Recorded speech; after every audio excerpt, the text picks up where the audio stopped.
ಶ್ರೀ ಗುರುಭ್ಯೋ ನಮಃ. ಹರಿ ಓಂ.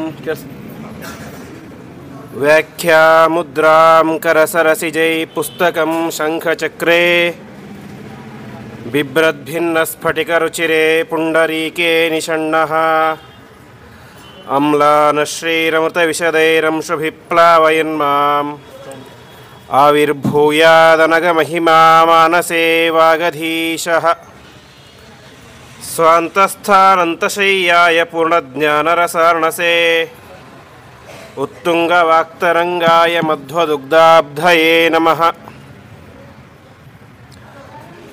ಶ್ರೀಮತೋ ರಾಘವೇಂದ್ರಸ್ಯ ನಮಾಮಿ ಪದಪಂಕಜೇ ಕಾಮಿತಾಶೇಷಕಲ್ಯಾಣಕಲನಾ ಕಲ್ಪಪಾದಪೌ ವಿಷ್ಣುತೀರ್ಥಕಲ್ಪವೃಕ್ಷೋ ವಿಷ್ಣುತೀರ್ಥಶ್ಚ ಕಾಮಧುಕ್ ಚಿಂತಾಮಣಿರ್ವಿಷ್ಣುತೀರ್ಥೋ ಯತೀಂದ್ರಃ ಸರ್ವಕಾಮದಃ ತಪಸ್ವಾಧ್ಯಾಯ ಶುಶ್ರೂಷಾ ಕೃಷ್ಣಪೂಜಾರತಂ ಮುನಿಂ ವಿಶ್ವೇಶಮಿಷ್ಟದಂ ವಂದೇ ಪರಿವ್ರಾಟ್ ಚಕ್ರವರ್ತಿನಂ. ಶ್ರೀ ಗುರುಭ್ಯೋ ನಮಃ. ಹರಿ ಓಂ.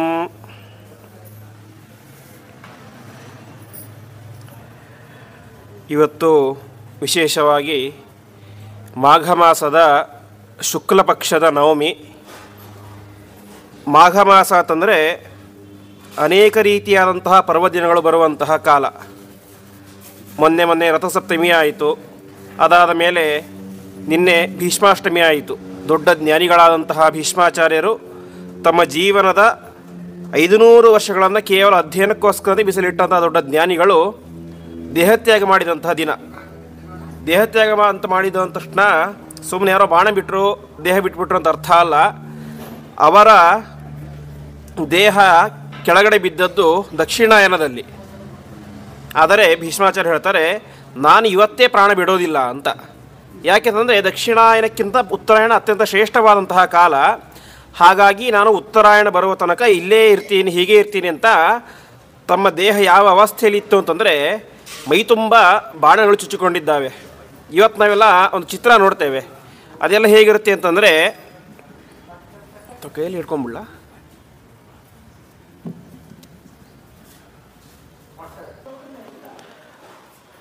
ಪಿಂಗಲಾಬ್ಧೆ ಮಾಘಶುದ್ಧ ನವಮ್ಯಾಂ ಬದರೀಮ್ಯಯೌ ಅಂತ ಮಧ್ವಾಚಾರ್ಯರು 79 ವರ್ಷಾಣಿ ಅಂತ, ಅಂದರೆ 79 ವರ್ಷಗಳ ಕಾಲ ಈ ಭೂಮಿಯಲ್ಲಿ ವಾಸವಾಗಿದ್ದರು.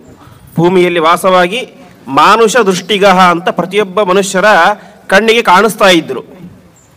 ಅದಾದ ಮೇಲೆ ಏನಾಯಿತು, ಪಿಂಗಲಾಬ್ಧೆ ಮಾಘಶುದ್ಧ ನವಮ್ಯಾಂ ಬದರೀಮ್ಯಯೌ ಅಂತ ಹೇಳ್ತಾರೆ.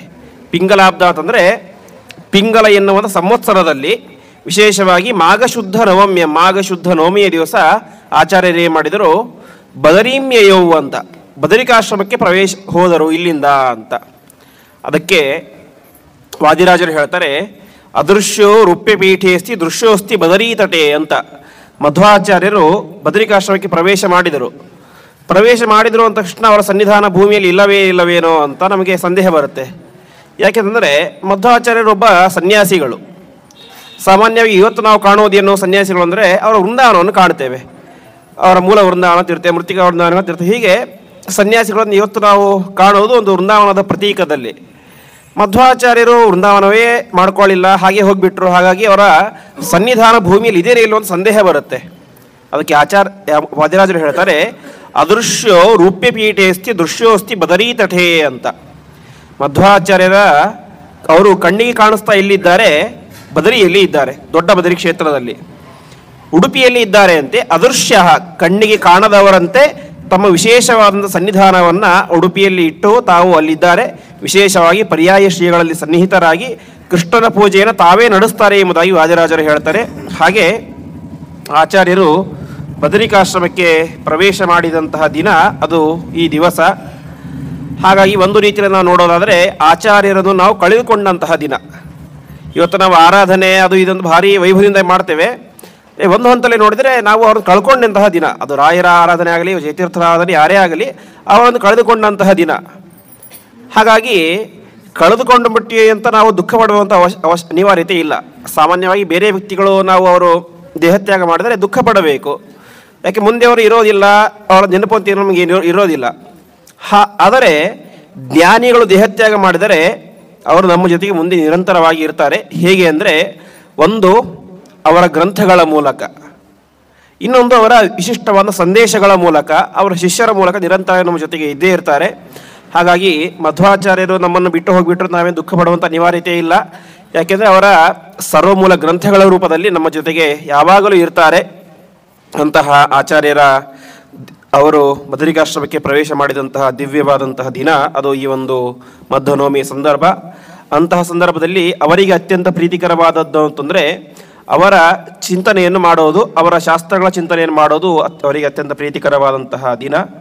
ಅಂತಹ ಈ ಸಂದರ್ಭದಲ್ಲಿ ಯಥಾಮತಿಯಾಗಿ ಆ ಮಧ್ವಾಚಾರ್ಯರ ಮಹಿಮೆಗಳು ಮತ್ತು ಅವರ ಸಂದೇಶಗಳು ಎರಡನ್ನೂ ಕೂಡ ನಾವೆಲ್ಲರೂ ಕೂಡ ಸೇರಿ ಚಿಂತನೆಯನ್ನು ಮಾಡೋಣ. ಮೊದಲನೇದಾಗಿ ಮಧ್ವಾಚಾರ್ಯರನ್ನು ನಾವೆಲ್ಲ ಇವತ್ತು ಕೂಡ ಜಾಸ್ತಿ ಕರೆಯೋದು ಯಾವ ಹೆಸರಿನಿಂದ ಮಧ್ವ ಅಂತ ಕರಿತೇವೆ. ಆದರೆ ಮಧ್ವ ಎನ್ನುವಂಥ ಹೆಸರು ಅವರಿಗೆ ಯಾರೂ ಕೂಡ ನಾಮಕರಣ ಮಾಡೇ ಇಲ್ಲ. ಅವರಿಗೆ ಸನ್ಯಾಸಾಶ್ರಮ ಆಯಿತು. ಸನ್ಯಾಸಾಶ್ರಮ ಆದಾಗ ಅಚ್ಯುತ ಪ್ರೇಕ್ಷಾಚಾರ್ಯ ಇಟ್ಟಂಥ ಹೆಸರೇನು? ಪೂರ್ಣ ಪ್ರಜ್ಞಾ ಅಂತ. ನಂತರ ಪಟ್ಟಾಭಿಷೇಕ ಆಯ್ತು ಕೆಲವು ವರ್ಷಗಳಾದ ಮೇಲೆ. ಆವಾಗ ಇಟ್ಟಂಥ ಹೆಸರೇನು? ಆನಂದ ತೀರ್ಥ ಅಂತ. ಮಧ್ವಾಚಾರ್ಯರು ಅಂತ ಅವರಿಗೆ ಯಾರು ಕೂಡ ನಾಮಕರಣ ಮಾಡಲೇ ಇಲ್ಲ. ತಂದೆ ತಾಯಿಗಳು ಮಾಡಲಿಲ್ಲ, ಸನ್ಯಾಸ ಕೊಟ್ಟಂಥ ಗುರುಗಳು ಮಾಡಲಿಲ್ಲ, ಶಿಷ್ಯರು ಮಾಡಲಿಲ್ಲ, ಯಾರೂ ಮಾಡಲಿಲ್ಲ. ಮತ್ತು ಇವತ್ತು ನಾವು ಅವ್ರು ಫೇಮಸ್ ಆಗಿ ಕರೆಯೋದೇ ಹೇಗಂತ ಮಧ್ವಾಚಾರ್ಯ ಅಂತ ಕರಿತೇವೆ. ಹಾಗಾದರೆ ಅವರಿಗೆ ಮಧ್ವಾಚಾರ್ಯ ಎಂಬುದಾಗಿ ನಾಮಕರಣ ಮಾಡಿದ್ದು ಯಾರು ಅಂತಂದರೆ, ಯಾರೋ ಸಾಮಾನ್ಯ ತಂದೆ ತಾಯಿಗಳಾಗಲಿ ಆಶ್ರಮ ಕೊಟ್ಟಂಥ ಗುರುಗಳಾಗಲಿ ಮಾಡಿದ್ದಲ್ಲ, ಸಾಕ್ಷಾತ್ ಅಪೌರುಷೇಯವಾದಂತಹ ವೇದವಾಣಿ ಅವರನ್ನು ಮಧ್ವ ಅಂತ ಕರೆದಿದೆ. ವೇದದಲ್ಲಿ ಅನೇಕ ಕಡೆ ಮಧ್ವಾಚಾರ್ಯರ ಹೆಸರು ಬರುತ್ತೆ. ನಾವು ಬಳಿತ ಸೂಕ್ತ ಕೇಳ್ತೇವೆ, ಅದರಲ್ಲೂ ಕೂಡ ಮಧ್ವ ಎಂಬುದಾಗಿ ಹೆಸರು ಬರುತ್ತೆ. ಹಾಗಾಗಿ ಮಧ್ವ ಎನ್ನುವಂತಹ ನಾಮಕರಣವನ್ನು ಅವರಿಗೆ ಮಾಡಿದ್ದು ಬೇರೆ ಯಾರೋ ಅಲ್ಲ, ಸಾಕ್ಷಾತ್ ವೇದವೇನೆ ಅವರಿಗೆ ಮಧ್ವ ಎಂಬುದಾಗಿ ನಾಮಕರಣ ಮಾಡಿದೆ. ಅದಕ್ಕೋಸ್ಕರನೇ ಪಂಡಿತಾಚಾರ್ಯ ಹೇಳ್ತಾರೆ ವಾಯುಸ್ತುತಿಯಲ್ಲಿ, ಮಧ್ವಾಕ್ಯಂ ಮಂತ್ರಸಿದ್ಧಂ ಅಂತ. ಇದನ್ನು ಬೇರೆ ಯಾರೋ ನಾಮಕರಣ ಮಾಡಿದ್ದಲ್ಲ, ಮಂತ್ರವಾದಂತಹ ಸಾಕ್ಷಾತ್ ವೇದವೇನೆ ಇವರಿಗೆ ಮಧ್ವ ಎಂಬುದಾಗಿ ನಾಮಕರಣವನ್ನು ಮಾಡಿದೆ ಎಂಬುದಾಗಿ ತಿಳಿಸ್ತಾ ಇದ್ದಾರೆ. ಅದನ್ನೇ ಬಳಿತ ಸೂಕ್ತದಲ್ಲಿ ಹೇಳ್ತಾರೆ, ದಶಪ್ರಮತಿಂ ಜನಯಂತ ಯೋಷಾಣಃ ಅಂತ. ಮಧ್ವಾಚಾರ್ಯರನ್ನು ಆ ಸ್ತ್ರೀ ಅಂದರೆ ಹೆಣ್ಣು ಹಡೆದಳು ಅಂತ. ಹೀಗೆ ವೇದ ಪ್ರತಿಪಾದ್ಯರಾದಂತಹ ಆಚಾರ್ಯರು ಅಂದರೆ ಅದು ಮಧ್ವಾಚಾರ್ಯರು. ಇವತ್ತು ಅನೇಕ ಜನ ಹೇಳ್ತಾರೆ ನಮ್ಮ ಹೆಸರು ಗಿನ್ನೆಸ್ ಬುಕ್ಕಲ್ಲಿದೆ ಹಾಗೆ ಹೀಗೆ ಅಂತ. ಗಿನ್ನೆಸ್ದಾಗಲಿ ಎಷ್ಟು ದಿವಸ ಇರುತ್ತೆ? ಇನ್ನೊಬ್ಬ ಅದನ್ನು ಮುರಿಯುವಂಥ ವ್ಯಕ್ತಿ ಬಂದೇ ಬರ್ತಾನೆ. 10 ವರ್ಷ ಇರ್ಬೋದು, 20 ವರ್ಷ ಇರ್ಬೋದು, ಇನ್ನೊಬ್ಬ ವ್ಯಕ್ತಿ ಬಂದೇ ಬರ್ತಾನೆ. ಮನುಷ್ಯರಂದ ಮೇಲೆ ಕಾಂಪಿಟೇಷನ್ ಸಹಜ. ಒಬ್ಬ ಸೋಲಿಸ್ತಾನೆ, ಗಿನ್ನೆಸ್ ಹೆಸರಲ್ಲಿ ದಾಖಲೆಯಲ್ಲಿ ಅವನ ಹೆಸರು ನಾಶವಾಗಿ ಹೋಗಿಬಿಡುತ್ತೆ. ಆದರೆ ಯಾವತ್ತೂ ನಾಶವಾಗದೇ ಇರುವಂಥದ್ದು ಅಂದರೆ ಅದು ವೇದಗಳು, ಅಪೌರುಷೇಯವಾದಂತಹ ವೇದಗಳು ನಿತ್ಯವಾದದ್ದು ಅಂತ. ಅದು ಇವತ್ತು ಯಾರೋ ಬರೆದ್ರು ಮುಂದೆ ಹೋಗಿಬಿಡ್ತು ಅಂತ ಆ ರೀತಿ ಅರ್ಥ ಅಲ್ಲ. ವೇದಗಳನ್ನು ಯಾರೂ ಬರೆದಿಲ್ಲ, ಅದು ನಿತ್ಯವಾಗಿ ಇದೆ. ಅಂತಹ ನಿತ್ಯವಾದಂತಹ ವೇದದಲ್ಲಿ ಉಲ್ಲೇಖವಾದಂತಹ ಹೆಸರು ಅಂತಂದರೆ ಅದು ಏಕೈಕ ಮತಾಚಾರ್ಯರು ಅಂದರೆ ಅದು ಮಧ್ವಾಚಾರ್ಯರು. ಅಂತಹ ಮಧ್ವಾಚಾರ್ಯರ ದಿವ್ಯವಾದಂತಹ ಮಹಿಮೆ. ಸರಿ, ಮಧ್ವಾಚಾರ್ಯರು ಅವತಾರ ಮಾಡಿದರು. ಅವರು ಸಾಕ್ಷಾತ್ ವಾಯುದೇವರ ಅವತಾರ ಅಂತ ವೇದಗಳು ಹೇಳ್ತವೆ, ಅನೇಕ ಪ್ರಮಾಣಗಳು ಹೇಳ್ತವೆ. ಸರಿ, ಮಧ್ವಾಚಾರ್ಯರು ಭೂಮಿಗೆ ಬರುವಂಥ ಅನಿವಾರ್ಯತೆ ಏನಿತ್ತು ಅಂತ. ನಾವೆಲ್ಲ ಭೂಮಿಯಲ್ಲಿ ಹುಟ್ಟುತ್ತೇವೆ. ಯಾಕೆ ಹುಟ್ಟುತ್ತೇವೆ? ನಮ್ಮ ಕರ್ಮಕ್ಕೆ ಅನುಸಾರವಾಗಿ ಪುಣ್ಯಗಳನ್ನು ಪಾಪಗಳನ್ನು ಮಾಡಿರ್ತೇವೆ ಹಿಂದಿನ ಜನ್ಮದಲ್ಲಿ, ಮತ್ತೆ ಹುಡ್ತೇವೆ, ಮತ್ತೆ ಸಾಧನೆ ಮಾಡ್ತೇವೆ. ಹೀಗೆ ಮಾಡ್ತಾ ಮಾಡ್ತಾ ಮಾಡ್ತಾ ಕೊನೆಗೆ ನಮ್ಮ ಒಂದು ಗೋಲ್ ಏನಿರುತ್ತೋ ಅದನ್ನು ನಾವು ರೀಚ್ ಆಗ್ತೇವೆ. ವಾಯುದೇವರಿಗೆ ಅದ್ಯಾವುದರ ಅನಿವಾರ್ಯತೆ ಇಲ್ಲ. ಅವರು ಈಗಾಗಲೇ ವಾಯುದೇವರ ಪಟ್ಟಕ್ಕೆ ಬಂದುಬಿಟ್ಟಿದ್ದಾರೆ. ಅಲ್ಲಿ ಮತ್ತೆ ಅನೇಕ ವರ್ಷಗಳ ಕಾಲ ಇದ್ದು ಮತ್ತೆ ಮುಂದಿನ ಕಲ್ಪದಲ್ಲಿ ಬ್ರಹ್ಮದೇವರಾಗ್ತಾರೆ, ಮುಂದೆ ಮೋಕ್ಷಕ್ಕೆ ಹೋಗಿಬಿಡ್ತಾರೆ. ಹಾಗಾಗಿ ಅವರು ಭೂಮಿಯಲ್ಲಿ ಹುಟ್ಟಿ ಸಂಸಾರ ಇದರಲ್ಲೆಲ್ಲ ಬರುವಂಥ ಅನಿವಾರ್ಯತೆ ಯಾಕಿತ್ತು ಅಂತ ಪ್ರಶ್ನೆ ಬರುತ್ತೆ. ಅದಕ್ಕೆ ಹೇಳ್ತಾರೆ, ಮಧ್ವಾಚಾರ್ಯರು ಅರ್ಥಾತ್ ವಾಯುದೇವರು ಭೂಮಿ ಮೇಲೆ ಅವತಾರ ಮಾಡಿದ್ದು ಅವರಿಗೋಸ್ಕರ ಅಲ್ಲ, ಅವರ ಸಾಧನೆ ಮಾಡ್ಕೊಳ್ಳಿಕ್ಕೋಸ್ಕರ ಅಂತಲ್ಲ, ಹೊರತು ನಮ್ಮೆಲ್ಲರನ್ನೂ ಕೂಡ ಸಾಧನಾ ಮಾರ್ಗದಲ್ಲಿ ಕರೆದುಕೊಂಡು ಹೋಗಲಿಕ್ಕೆ ಅಂತ. ಅದಕ್ಕೆ ಹೇಗೆ ಅಂತ ತಿಳಿಸ್ತಾರೆ. ಒಬ್ಬ ವ್ಯಕ್ತಿ ಘೋರವಾದಂಥ ದಟ್ಟ ಅಡವಿ, ತುಂಬ ಕತ್ತಲಿದೆ, ಆ ಅಡವಿಯಲ್ಲಿ ಹೋಗ್ತಾ ಇದ್ದ. ಬೆಳಗಿನ ಜಾವ, ಸ್ವಲ್ಪ ಕತ್ತಲೆ ಸ್ವಲ್ಪ ಬೆಳಕಿತ್ತು. ಆವಾಗ ಏನಾಯಿತು, ದೊಡ್ಡ ಹುಲಿ ಅವನು ಅಟ್ಟಿಸ್ಕೊಂಡು ಬಂದ್ಬಿಡ್ತು ಅಂತೆ. ಹುಲಿ ಅಟ್ಟಿಸ್ಕೊಂಡು ಬಂತ ಓಡ್ತಾ ಇದ್ದಾನೆ. ಓಡ್ತಾ ಒಂದು ಬಾವಿಗೆ ಬಿದ್ದುಬಿಟ್ಟ. ಬಾವಿಗೆ ಬಿದ್ದ. ಅದು ಹೇಗಿದೆ ಬಾವಿ? ನೀರಿಲ್ಲದ ಬಾವಿ. ಬಾವಿಯಲ್ಲಿ ಒಂದು ಹನಿ ಕೂಡ ನೀರಿಲ್ಲ. ಹಾಗಂತೇನು ಫುಲ್ ಕೆಳಗಡೆ ಬಿದ್ದುಬಿಟ್ನಾ? ಕೆಳಗಡೆನೂ ಬೀಳಲಿಲ್ಲ. ಮತ್ತೇನಾಯಿತು, ಮಧ್ಯದಲ್ಲಿ ಗಿಡ ಮರಗಳ ಬಳ್ಳಿ ಬೆಳೆದು ಬಿಟ್ಟಿತ್ತು. ಯಾಕಂದ್ರೆ ನೀರಿಲ್ಲದೆ ಇರುವಂತೆ ಆ ಬಾವಿ. ಹಾಗಾಗಿ ಆ ಗಿಡ ಮರಗಳ ಬಳ್ಳಿಗಳ ನಡುವೆ ಸಿಕ್ಕಾಕೊಂಡ್ಬಿಟ್ಟ.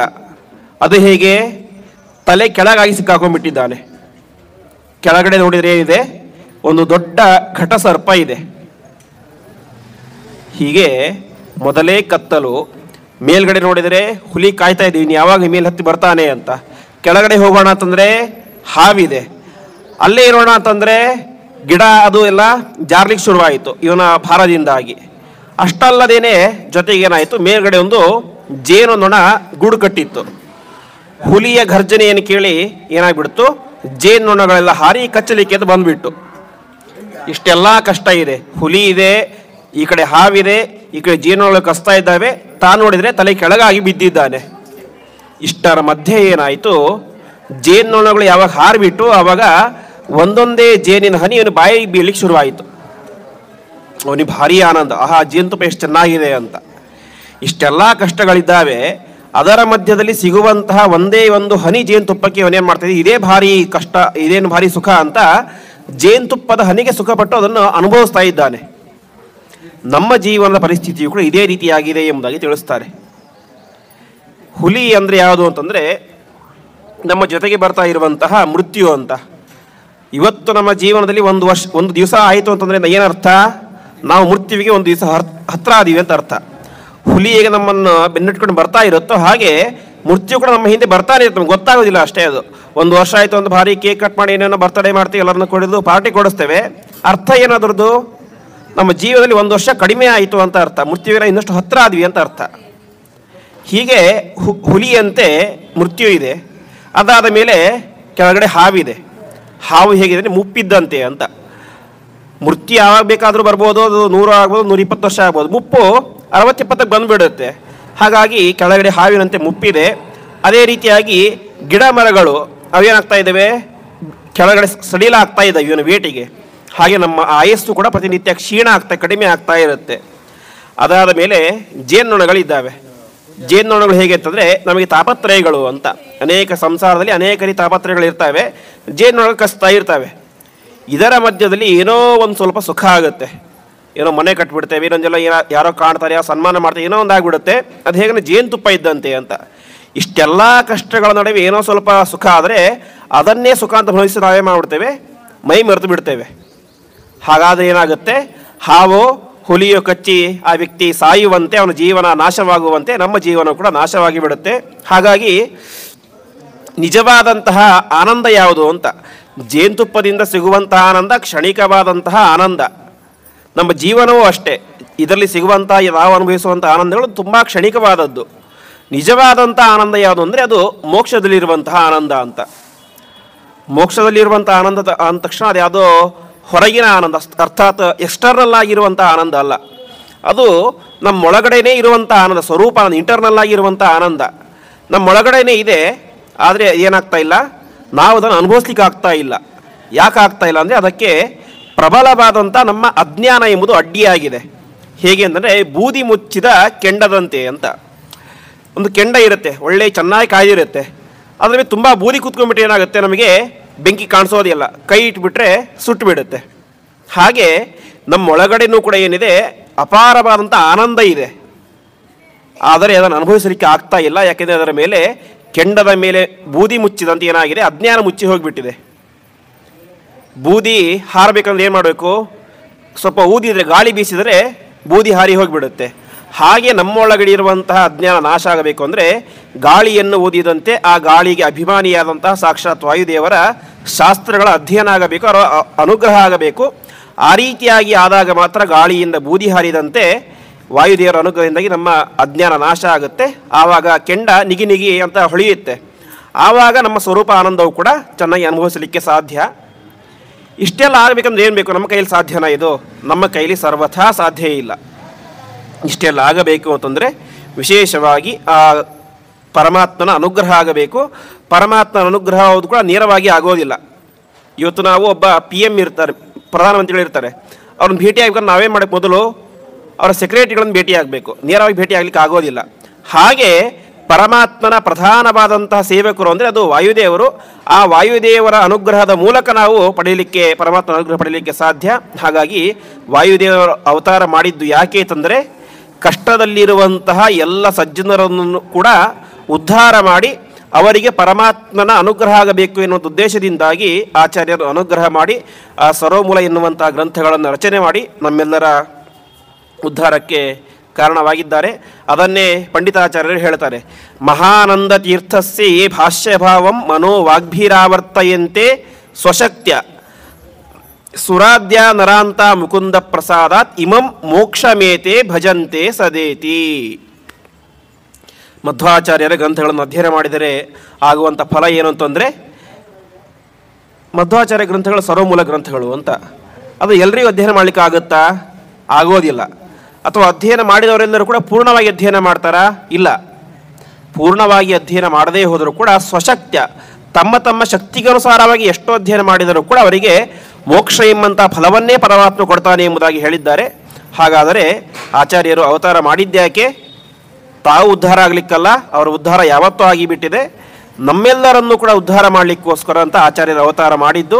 ಅಂತಹ ಆಚಾರ್ಯರು ವಿಶೇಷವಾಗಿ ಅವತಾರ ಮಾಡಿದ್ದು ಎಲ್ಲಂತ ನಮಗೆಲ್ಲ ಗೊತ್ತೇ ಇದೆ. ಉಡುಪಿಯ ಸಮೀಪದ ಪಾಜಕ ಎನ್ನುವಂಥ ಕ್ಷೇತ್ರದಲ್ಲಿ ಮಧ್ಯಗೇಹ ದಂಪತಿಗಳು ಎನ್ನುವಂತಹ ದಂಪತಿಗಳಲ್ಲಿ ವಿಶೇಷವಾಗಿ ಆಚಾರ್ಯರು ಅವತಾರ ಮಾಡಿದ್ದು ಯಾವತ್ತು? ಅದು ಕೂಡ ವಿಜಯದಶಮಿ. ವಿಜಯ ಹೆಸರಿನಲ್ಲೇ ವಿಜಯ ಇದೆ. ನಮಗೆಲ್ಲರಿಗೂ ಕೂಡ ವಿಜಯವನ್ನು ಕೊಡಲಿಕ್ಕಂತ ಮಧ್ವಾಚಾರ್ಯರು ಅವತಾರ ಮಾಡಿದರು. ಹೀಗೆ ಅವತಾರ ಮಾಡಿ ತಾವು ವಿಶೇಷವಾಗಿ ಎಲ್ಲ ಸಾಧನೆಯನ್ನು ಮಾಡಿದರು ಎಂಬುದಾಗಿ ತಿಳಿಸ್ತಾ ಇದ್ದಾರೆ. ಅದರಲ್ಲಿ ಸಾಮಾನ್ಯವಾಗಿ ನಾವು ಯಾವುದೇ ಒಬ್ಬ ವ್ಯಕ್ತಿ ಅವನ ಸ್ವರೂಪ ಏನು ಅಂತ, ಕೃಷ್ಣ ಯಾರು? ಸಾಕ್ಷಾತ್ ದೇವರ ಅವತಾರ.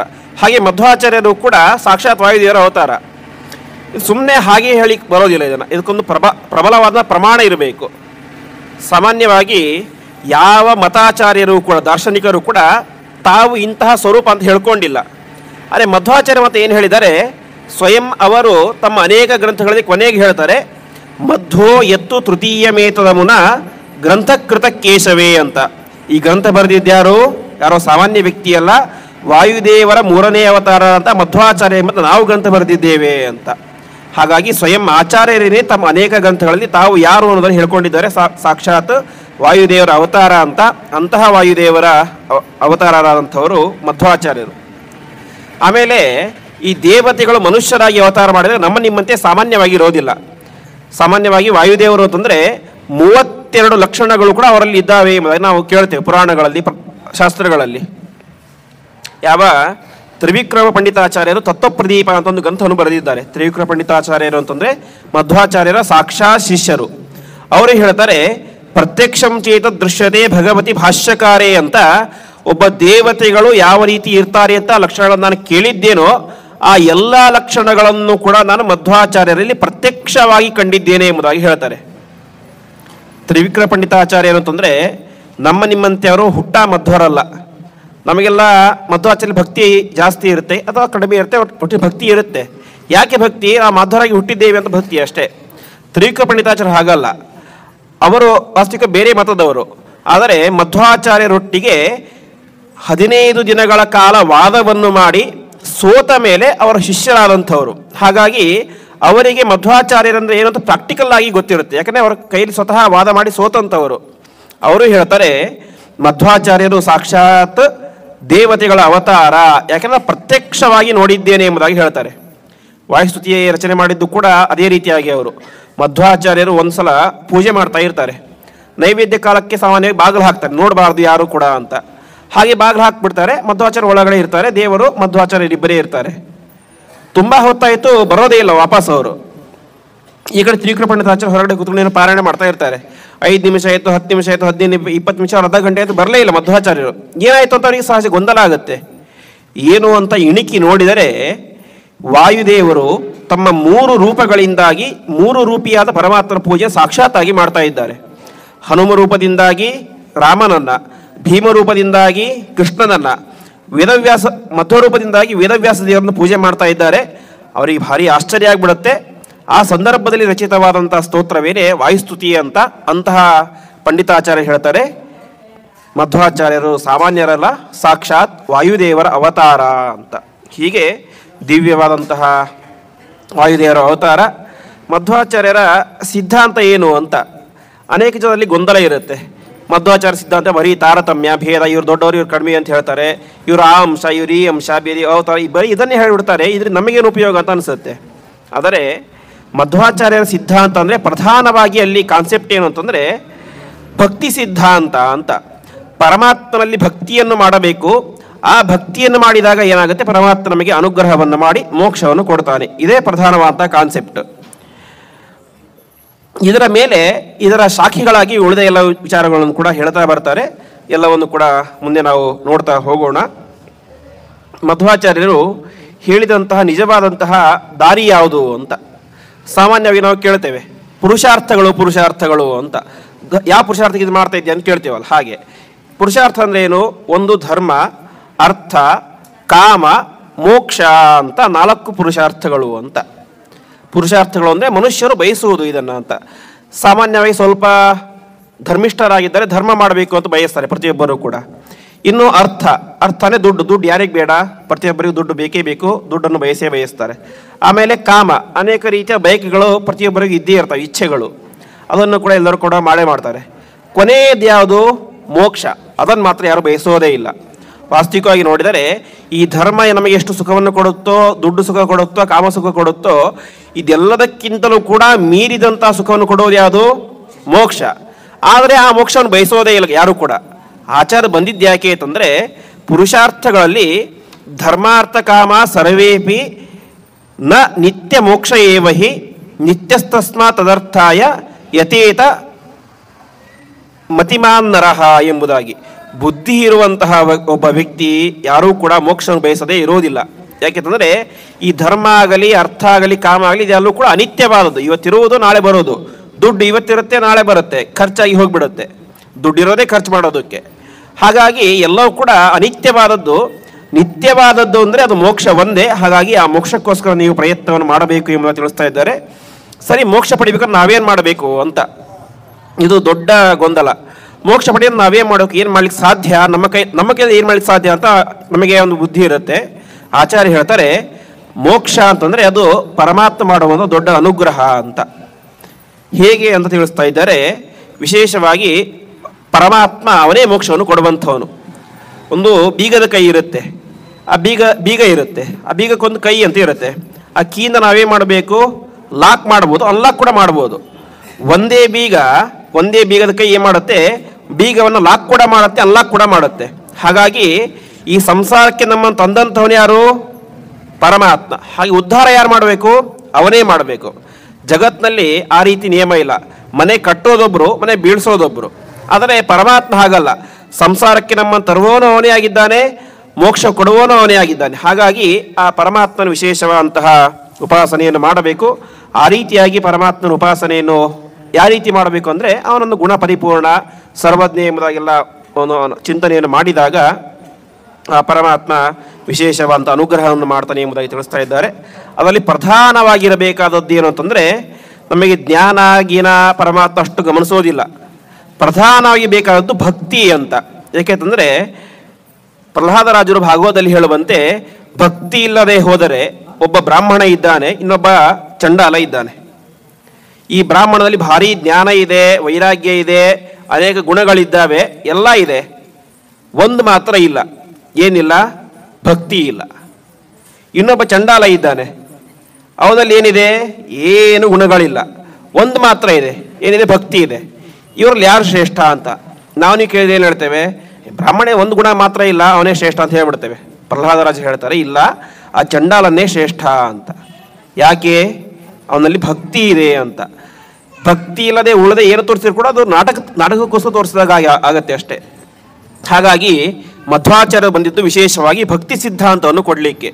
ಅವರು ಹೇಳ್ತಾರೆ ಭಕ್ತಿ ನಮಗೆ ಮತ್ತೆ ಅಲ್ಲಿ ಸಂದೇಹ ಬರುತ್ತೆ. ಭಕ್ತಿ ಅಂದರೆ ಏನು ಅಂತ. ಭಕ್ತಿ ಅದು ಕಣ್ಣಿಗೆ ಕಾಣಿಸೋ ವಸ್ತು ಅಲ್ಲ, ಅದನ್ನು ನಾವು ಒಳಗಡೆ ಅನುಸಂಧಾನ ಮಾಡ್ಕೊಳ್ಬೇಕು. ಹೇಗೆ ಮಾಡಬೇಕು ಅಂತಂದರೆ ಮಾಹಾತ್ಮ್ಯ ಜ್ಞಾನಪೂರ್ವಸ್ತು ಸುದೃಢ ಸರ್ವತೋಧಿಕ ಸ್ನೇಹೋ ಭಕ್ತಿ ರೀತಿ ಪ್ರೋಕ್ತ ತಯಾ ಮುಕ್ತಿರ್ ನಚಾನ್ಯಥ ಅಂತ ಮಧ್ವಾಚಾರ್ಯ ಹೇಳ್ತಾರೆ.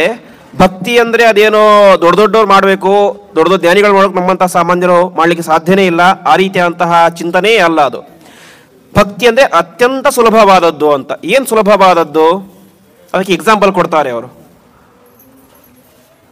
ನಮ್ಮ ಹೆಂಡತಿ, ಮಕ್ಕಳು, ತಂದೆ, ತಾಯಿ, ನಮ್ಮ ಕುಟುಂಬದವರು ಇರ್ತಾರೆ. ಅವರಲ್ಲಿ ನಾವೇನು ಮಾಡ್ತೇವೆ? ಭಾರೀ ಪ್ರೀತಿಯನ್ನು ಮಾಡ್ತೇವೆ. ಅವ್ರು ಬಿಟ್ಟಿರ್ಲಿಕ್ಕಾಗೋದಿಲ್ಲ, ಯಾವತ್ತೂ ಕೂಡ ಅವ್ರ ಜೊತೆನೇ ಇರಬೇಕು ಅಂತ. ಹಾಗೆ ನಮ್ಮ ಮನೆ, ಮಠ, ಮಕ್ಕಳಲ್ಲಿ ಏನೋ ಒಂದು ಪ್ರೀತಿಯನ್ನು ಮಾಡ್ತೇವೋ ಆ ಪ್ರೀತಿಯನ್ನೇ ಪರಮಾತ್ಮನಲ್ಲಿ ಮಾಡಬೇಕು ಅಂತೆ. ಜೊತೆಗೆ ಒಂದು ಯಾಡ್ ಮಾಡಬೇಕು. ಏನು? ಮಾಹಾತ್ಮ್ಯ ಜ್ಞಾನಪೂರ್ವಸ್ತು. ನಮಗೆ ಹೆಂಡತಿ, ಮಕ್ಕಳು, ಗಂಡ, ತಂದೆ ತಾಯಿಗಳು ದೊಡ್ಡವರು ಅಂತ ಭಾವನೆ, ಮಹಾತ್ಮನ ಜ್ಞಾನ ಇರೋದಿಲ್ಲ. ನಮಗೆ ಆತ್ಮೀಯರು, ನಮಗೆ ಬೇಕಾದವರು ಅಂತ ಅಷ್ಟೇ ಭಾವನೆ ಇರುತ್ತೆ. ಪರಮಾತ್ಮನಲ್ಲೂ ಕೂಡ ಪ್ರೀತಿಯನ್ನು ಮಾಡಬೇಕು. ಆ ಪ್ರೀತಿ ಏನಿರಬೇಕು? ಮಹಾತ್ಮ್ಯ ಜ್ಞಾನಪೂರ್ವ. ಪರಮಾತ್ಮ ಮಹಾತ್ಮ ಎನ್ನುವಂಥ ಭಾವನೆಯಿಂದಾಗಿ ಮಾಡಿದಂತಹ ಪ್ರೀತಿಯೇನೆ ಭಕ್ತಿ ಅಂತ. ಹಾಗೆ ಭಕ್ತಿ ಅಂದರೆ ಅದೇನೋ ಮಾಡ್ಲಿಕ್ಕೆ ಆಗೋದಿಲ್ಲ, ಅದು ತಪಸ್ಸು ಹಾಗೆ ಹೀಗೆ ಅಂತ ಯಾವ ಚಿಂತನೆಯೂ ಇಲ್ಲ. ನಾವು ಯಾವ ರೀತಿಯಾಗಿ ಇನ್ನೊಬ್ಬರನ್ನು ಪ್ರೀತಿಸ್ತೇವೋ ಅದಕ್ಕಿಂತ ಹೆಚ್ಚು ಪ್ರೀತಿಯನ್ನು ಪರಮಾತ್ಮನಲ್ಲಿ ಮಾಡಬೇಕು. ಅದೇ ನಿಜವಾದಂಥ ಭಕ್ತಿ. ತಯಾ ಮುಕ್ತಿರ್ ನಚಾನ್ಯಥ ಅಂತ ಹೇಳ್ತಾರೆ.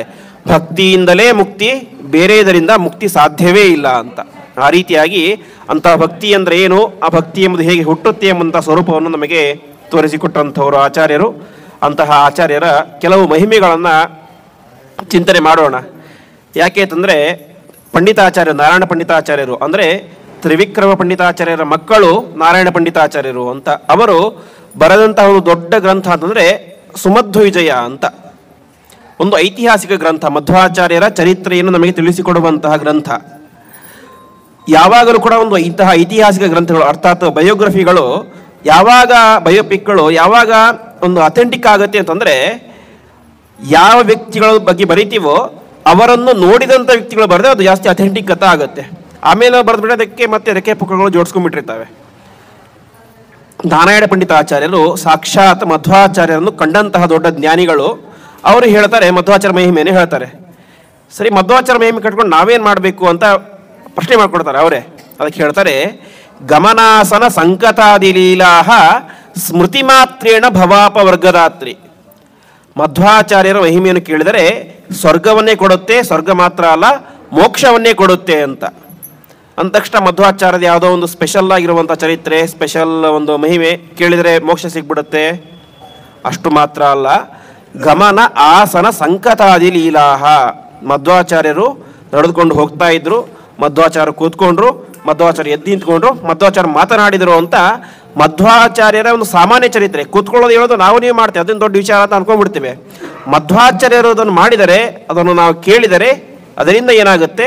ವಿಶಿಷ್ಟವಾದ ಪುಣ್ಯ ಬರುತ್ತೆ ಎಂಬುದಾಗಿ ಪಂಡಿತಾಚಾರ್ಯ ತಿಳಿಸ್ತಾರೆ. ಹಾಗಾಗಿ ಅಂತಹ ದಿವ್ಯವಾದಂತಹ ಮಧ್ವಾಚಾರ್ಯರ ಮಹಿಮೆ, ಅದರಲ್ಲಿ ಮಧ್ವಾಚಾರ್ಯ ಹುಟ್ಟಿದ್ದು ಎಲ್ಲವನ್ನು ಕೂಡ ತಿಳಿಸ್ತಾ ಹೋಗ್ತಾರೆ. ಮಧ್ವಾಚಾರ್ಯರ ಅನೇಕ ಮಹಿಮೆಗಳಿದ್ದಾವೆ. ಅದರಲ್ಲಿ ಪ್ರಧಾನವಾಗಿ ನಾವು ಕೇಳೋದಾದರೆ, ಮಧ್ವಾಚಾರ್ಯರು ಬಾಲ್ಯದಲ್ಲಿ, ಅವರಿಗಿನ್ನೂ 1-2 ವರ್ಷ ವಯಸ್ಸಾಗಿತ್ತಷ್ಟೇ, ಆ ಸಂದರ್ಭದಲ್ಲಿ ಏನೇ ತಮ್ಮ ಅನೇಕ ದಿವ್ಯವಾದ ಮಹಿಮೆಯನ್ನು ತೋರಿಸ್ತಾರೆ. ಒಂದು ಸಂದರ್ಭದಲ್ಲಿ, ಇವತ್ತೇನು ಉಡುಪಿ ಪ್ರಾಂತದಲ್ಲಿ ಒಂದು ದೇವಸ್ಥಾನ ಇದೆ, ಅನಂತೇಶ್ವರ ದೇವಸ್ಥಾನ ಅಂತ, ಕೃಷ್ಣ ಮಠದ ಮುಂಭಾಗದಲ್ಲೇ ಇದೆ. ಅಲ್ಲಿ ಪ್ರತಿ ವರ್ಷ ವಾರ್ಷಿಕ ಉತ್ಸವ ಅಂತ ನಡೆಯುತ್ತೆ. ಆ ರೀತಿ ಉತ್ಸವ ನಡೀತಾ ಇತ್ತು. ಉತ್ಸವ ಎಲ್ಲ ಮುಗಿತು, ವಾಪಸ್ ಈ ಮಧ್ಯಗೆಯ ದಂಪತಿಗಳು ಮತ್ತು ವಾಸುದೇವ ಅಂತ ಮಧ್ವಾಚಾರ್ಯರ ಪೂರ್ವಾಶ್ರಮದ ಹೆಸರು, ಅವರೆಲ್ಲರೂ ಕೂಡ ವಾಪಸ್ ತಮ್ಮ ಮನೆಗೆ ಹೋಗ್ತಾ ಇದ್ದಾರೆ. ಮಧ್ಯರಾತ್ರಿ 12 ಗಂಟೆ ಆಗಿತ್ತು. ಉತ್ಸವ ಎಲ್ಲ ಮುಗಿಸ್ಕೊಂಡು ಪಾಜಕಕ್ಕೆ ಹೋಗಬೇಕಾದ್ರೆ ಆ ಸಂದರ್ಭದಲ್ಲಿ ಏನಾಯಿತು, ಕಾಡಿನ ಪ್ರದೇಶ, ಭಯಾನಕ ಅಂತ ಒಂದು ಭೂತ ಬಂದುಬಿಡ್ತು. ಭೂತ ಬಂತು. ಆಗಿನ ಕಾಲದಲ್ಲೆಲ್ಲ ಈ ರಾತ್ರಿ ಸಂದರ್ಭದಲ್ಲಿ ಭೂತಗಳ ಕಾಟ ಎಲ್ಲ ಜಾಸ್ತಿ ಇರ್ತಾ ಇತ್ತು. ಹಾಗಾಗಿ ಆ ಭೂತವು ಕೂಡ ಆ ದಾರಿಯಲ್ಲಿ ಯಾರ್ಯಾರು ಬರ್ತಾ ಇದ್ರೋ ಎಲ್ಲರೂ ಕೂಡ ಒಂದು ಕಾಟ ಕೊಡ್ತಾ ಇತ್ತು, ಭೂತ ಚೇಷ್ಟೆ ಅಂತ. ಆವಾಗ ಏನಾಗುತ್ತೆ, ಮಧ್ಯದಲ್ಲಿ ಬರ್ತಾ ಇದ್ರು ವಾಸುದೇವ ಮತ್ತು ಮಧ್ಯಗೆಯ ದಂಪತಿಗಳೆಲ್ಲರೂ ಕೂಡ.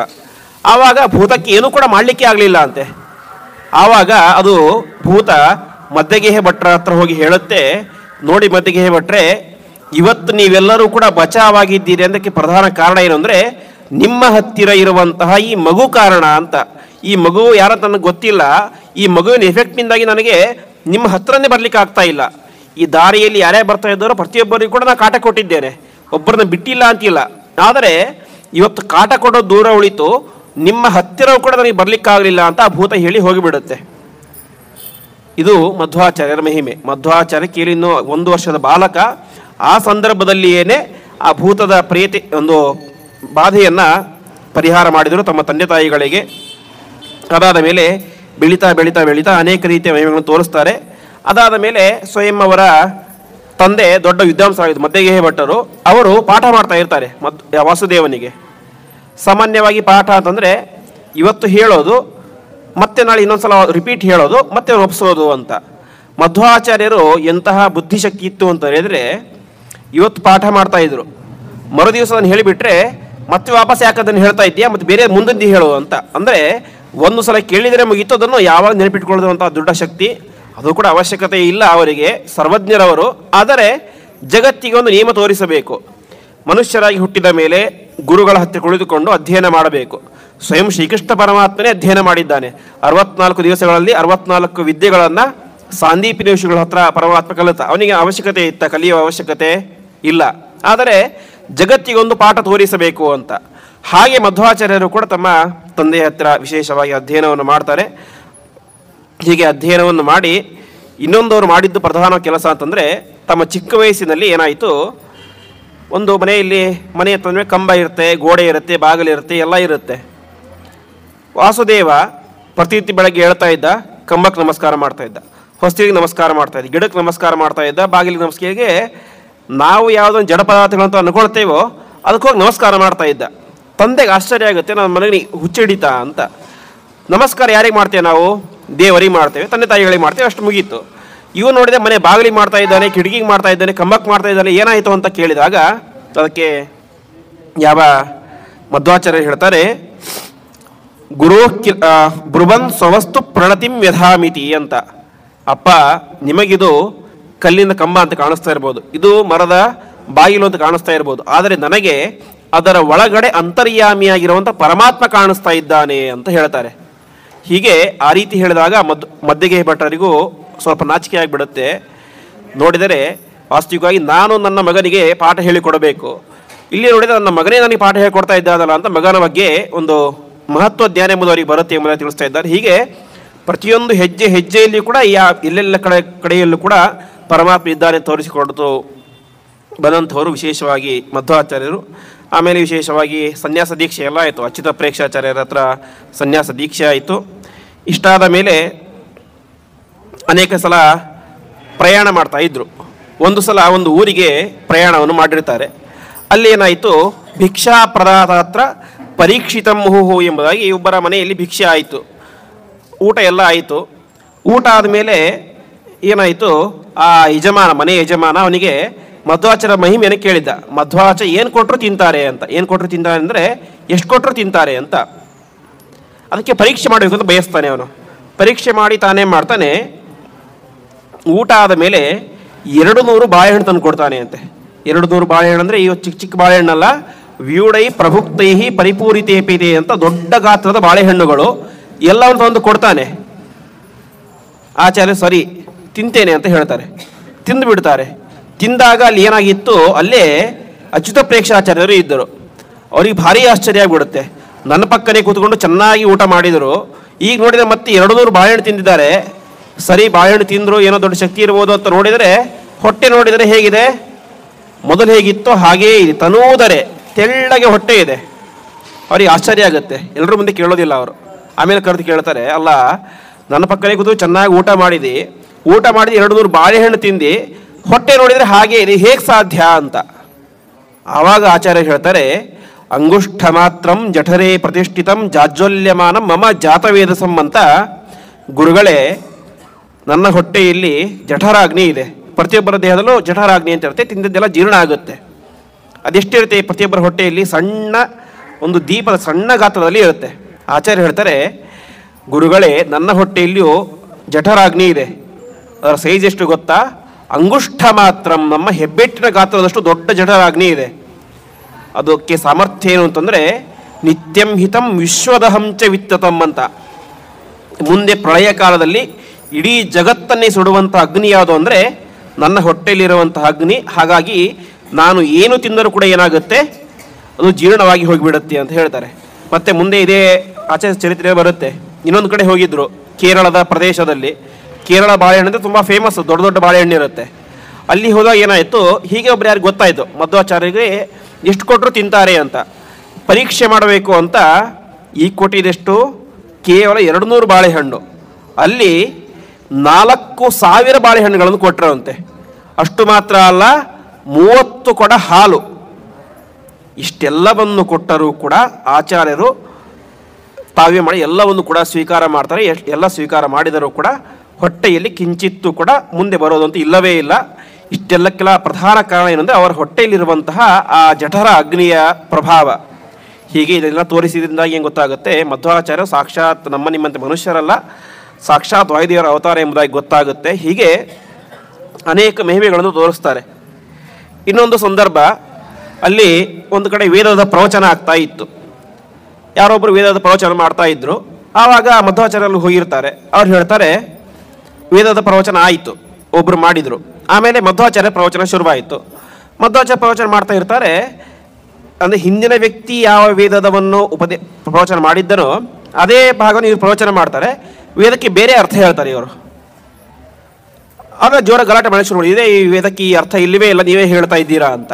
ಅದಕ್ಕೆ ಮಧ್ವಾಚಾರ್ಯ ಹೇಳ್ತಾರೆ, ನೋಡ್ರಪ್ಪ, ವೇದಕ್ಕೆ ಒಟ್ಟು 3 ಅರ್ಥ ಇದೆ ಅಂತ. ಒಂದು ವೇದ ಅಂದರೆ ಅದಕ್ಕೆ ಒಟ್ಟು 3 ಅರ್ಥ ಇರುತ್ತೆ. ಹಾಗೆ ಮಹಾಭಾರತದ ಒಂದೊಂದು ಶ್ಲೋಕಗಳಿಗೂ ಕೂಡ ಕನಿಷ್ಠ ಅಂದರೆ 10 ಅರ್ಥ ಇದೆ. ವಿಷ್ಣು ಸಹಸ್ರನಾಮ ಅದಕ್ಕೆ ಒಂದೊಂದು ನಾಮಕ್ಕೆ 100 ಅರ್ಥಗಳಿದ್ದಾವೆ ಅಂತ ಹೇಳ್ತಾರೆ. ಎಲ್ಲರೂ ಜೋರಾಗಿ ನಕ್ಕು ಬಿಡ್ತಾರೆ ಅಂತೆ. ವೇದಕ್ಕೆ 3 ಅರ್ಥ ಇದೆ ಏನೋ ಸರಿ, ಒಪ್ಕೊಳ್ಬೋದು. ಮಹಾಭಾರತಕ್ಕೆ 10 ಅರ್ಥಗಳಿದೆ, ಸ್ವಲ್ಪ ಕಷ್ಟ ಅನಿಸುತ್ತೆ, ಆದರೂ ಒಪ್ಕೊಳ್ಬೋದು. ವಿಷ್ಣು ಸಹಸ್ರನಾಮಕ್ಕೆ ಒಂದೊಂದು ಪದಗಳಿಗೆ 100 ಅರ್ಥ ಇರಲಿಕ್ಕೆ ಹೇಗೆ ಸಾಧ್ಯ ಅಂತ ಮೊದಲೇನು ನೋಡೋಣ. ವಿಶ್ವಂ ಅಂತ ಒಂದು ಪದ ಇರೋದು ಎಷ್ಟು ಅಕ್ಷರ? 2 ಅಕ್ಷರ. 2 ಅಕ್ಷರದ ಪದಕ್ಕೆ 100 ಅರ್ಥ ಇರಲಿಕ್ಕೆ ಹೇಗೆ ಸಾಧ್ಯ? ಸುಮ್ಮನೆ ಬೋಗಸ್ ಇದು ಅಂತ ಹೇಳಿಬಿಡ್ತಾರೆ. ಮಧ್ವಾಚಾರ್ಯ ಹೇಳ್ತಾರೆ, ಇದು ನನ್ನ ಮಹಿಮೆ ಅಲ್ಲ, ಇದು ಪರಮಾತ್ಮನ ಮಹಿಮೆ, ಸುಮ್ಮನೆ ಹಾಗೆಲ್ಲ ಹೇಳಿಬಿಡಿ ಅಂತ ಹೇಳ್ತಾರೆ. ಅಲ್ಲ, ಅದು ಬರೀ ಬಾಯಿ ಮಾತ್ರ ಹೇಳಿ ಹೇಗೆ ಸಾಧ್ಯ? ಅದು ಪ್ರೂವ್ ಮಾಡಿ ಅಂತ ಹೇಳ್ತಾರೆ. ಸರಿ, ನೀವು ವಿಷ್ಣು ಸಹಸ್ರದ 100 ಅರ್ಥವನ್ನು ಹೇಳಿ ನಾವು ಆವಾಗ ಒಪ್ಕೊಳ್ತೇವೆ ಅಂತ ಹೇಳ್ತಾರೆ. ಸರಿ, ಮಧ್ವಾಚಾರ್ಯ ಒಪ್ಕೊಳ್ತಾರೆ. ಅವ್ರು ಹೇಳ್ತಾರೆ, ನನ್ನೊಂದು ಕಂಡೀಷನ್ ಇದೆ ಅಂತ. ನಾನು ನಿಮಗೆ ಒಂದೊಂದು ಪದದ 100 ಅರ್ಥ ನಿಮಗೆ ಹೇಳ್ತೇನೆ, ಒಂದು ಪದದ ಹೇಳ್ತೇನೆ, ನೀವು ಅದನ್ನು ವಾಪಸ್ ಒಪ್ಪಿಸಬೇಕು ಅಂತ ಹೇಳ್ತಾರೆ.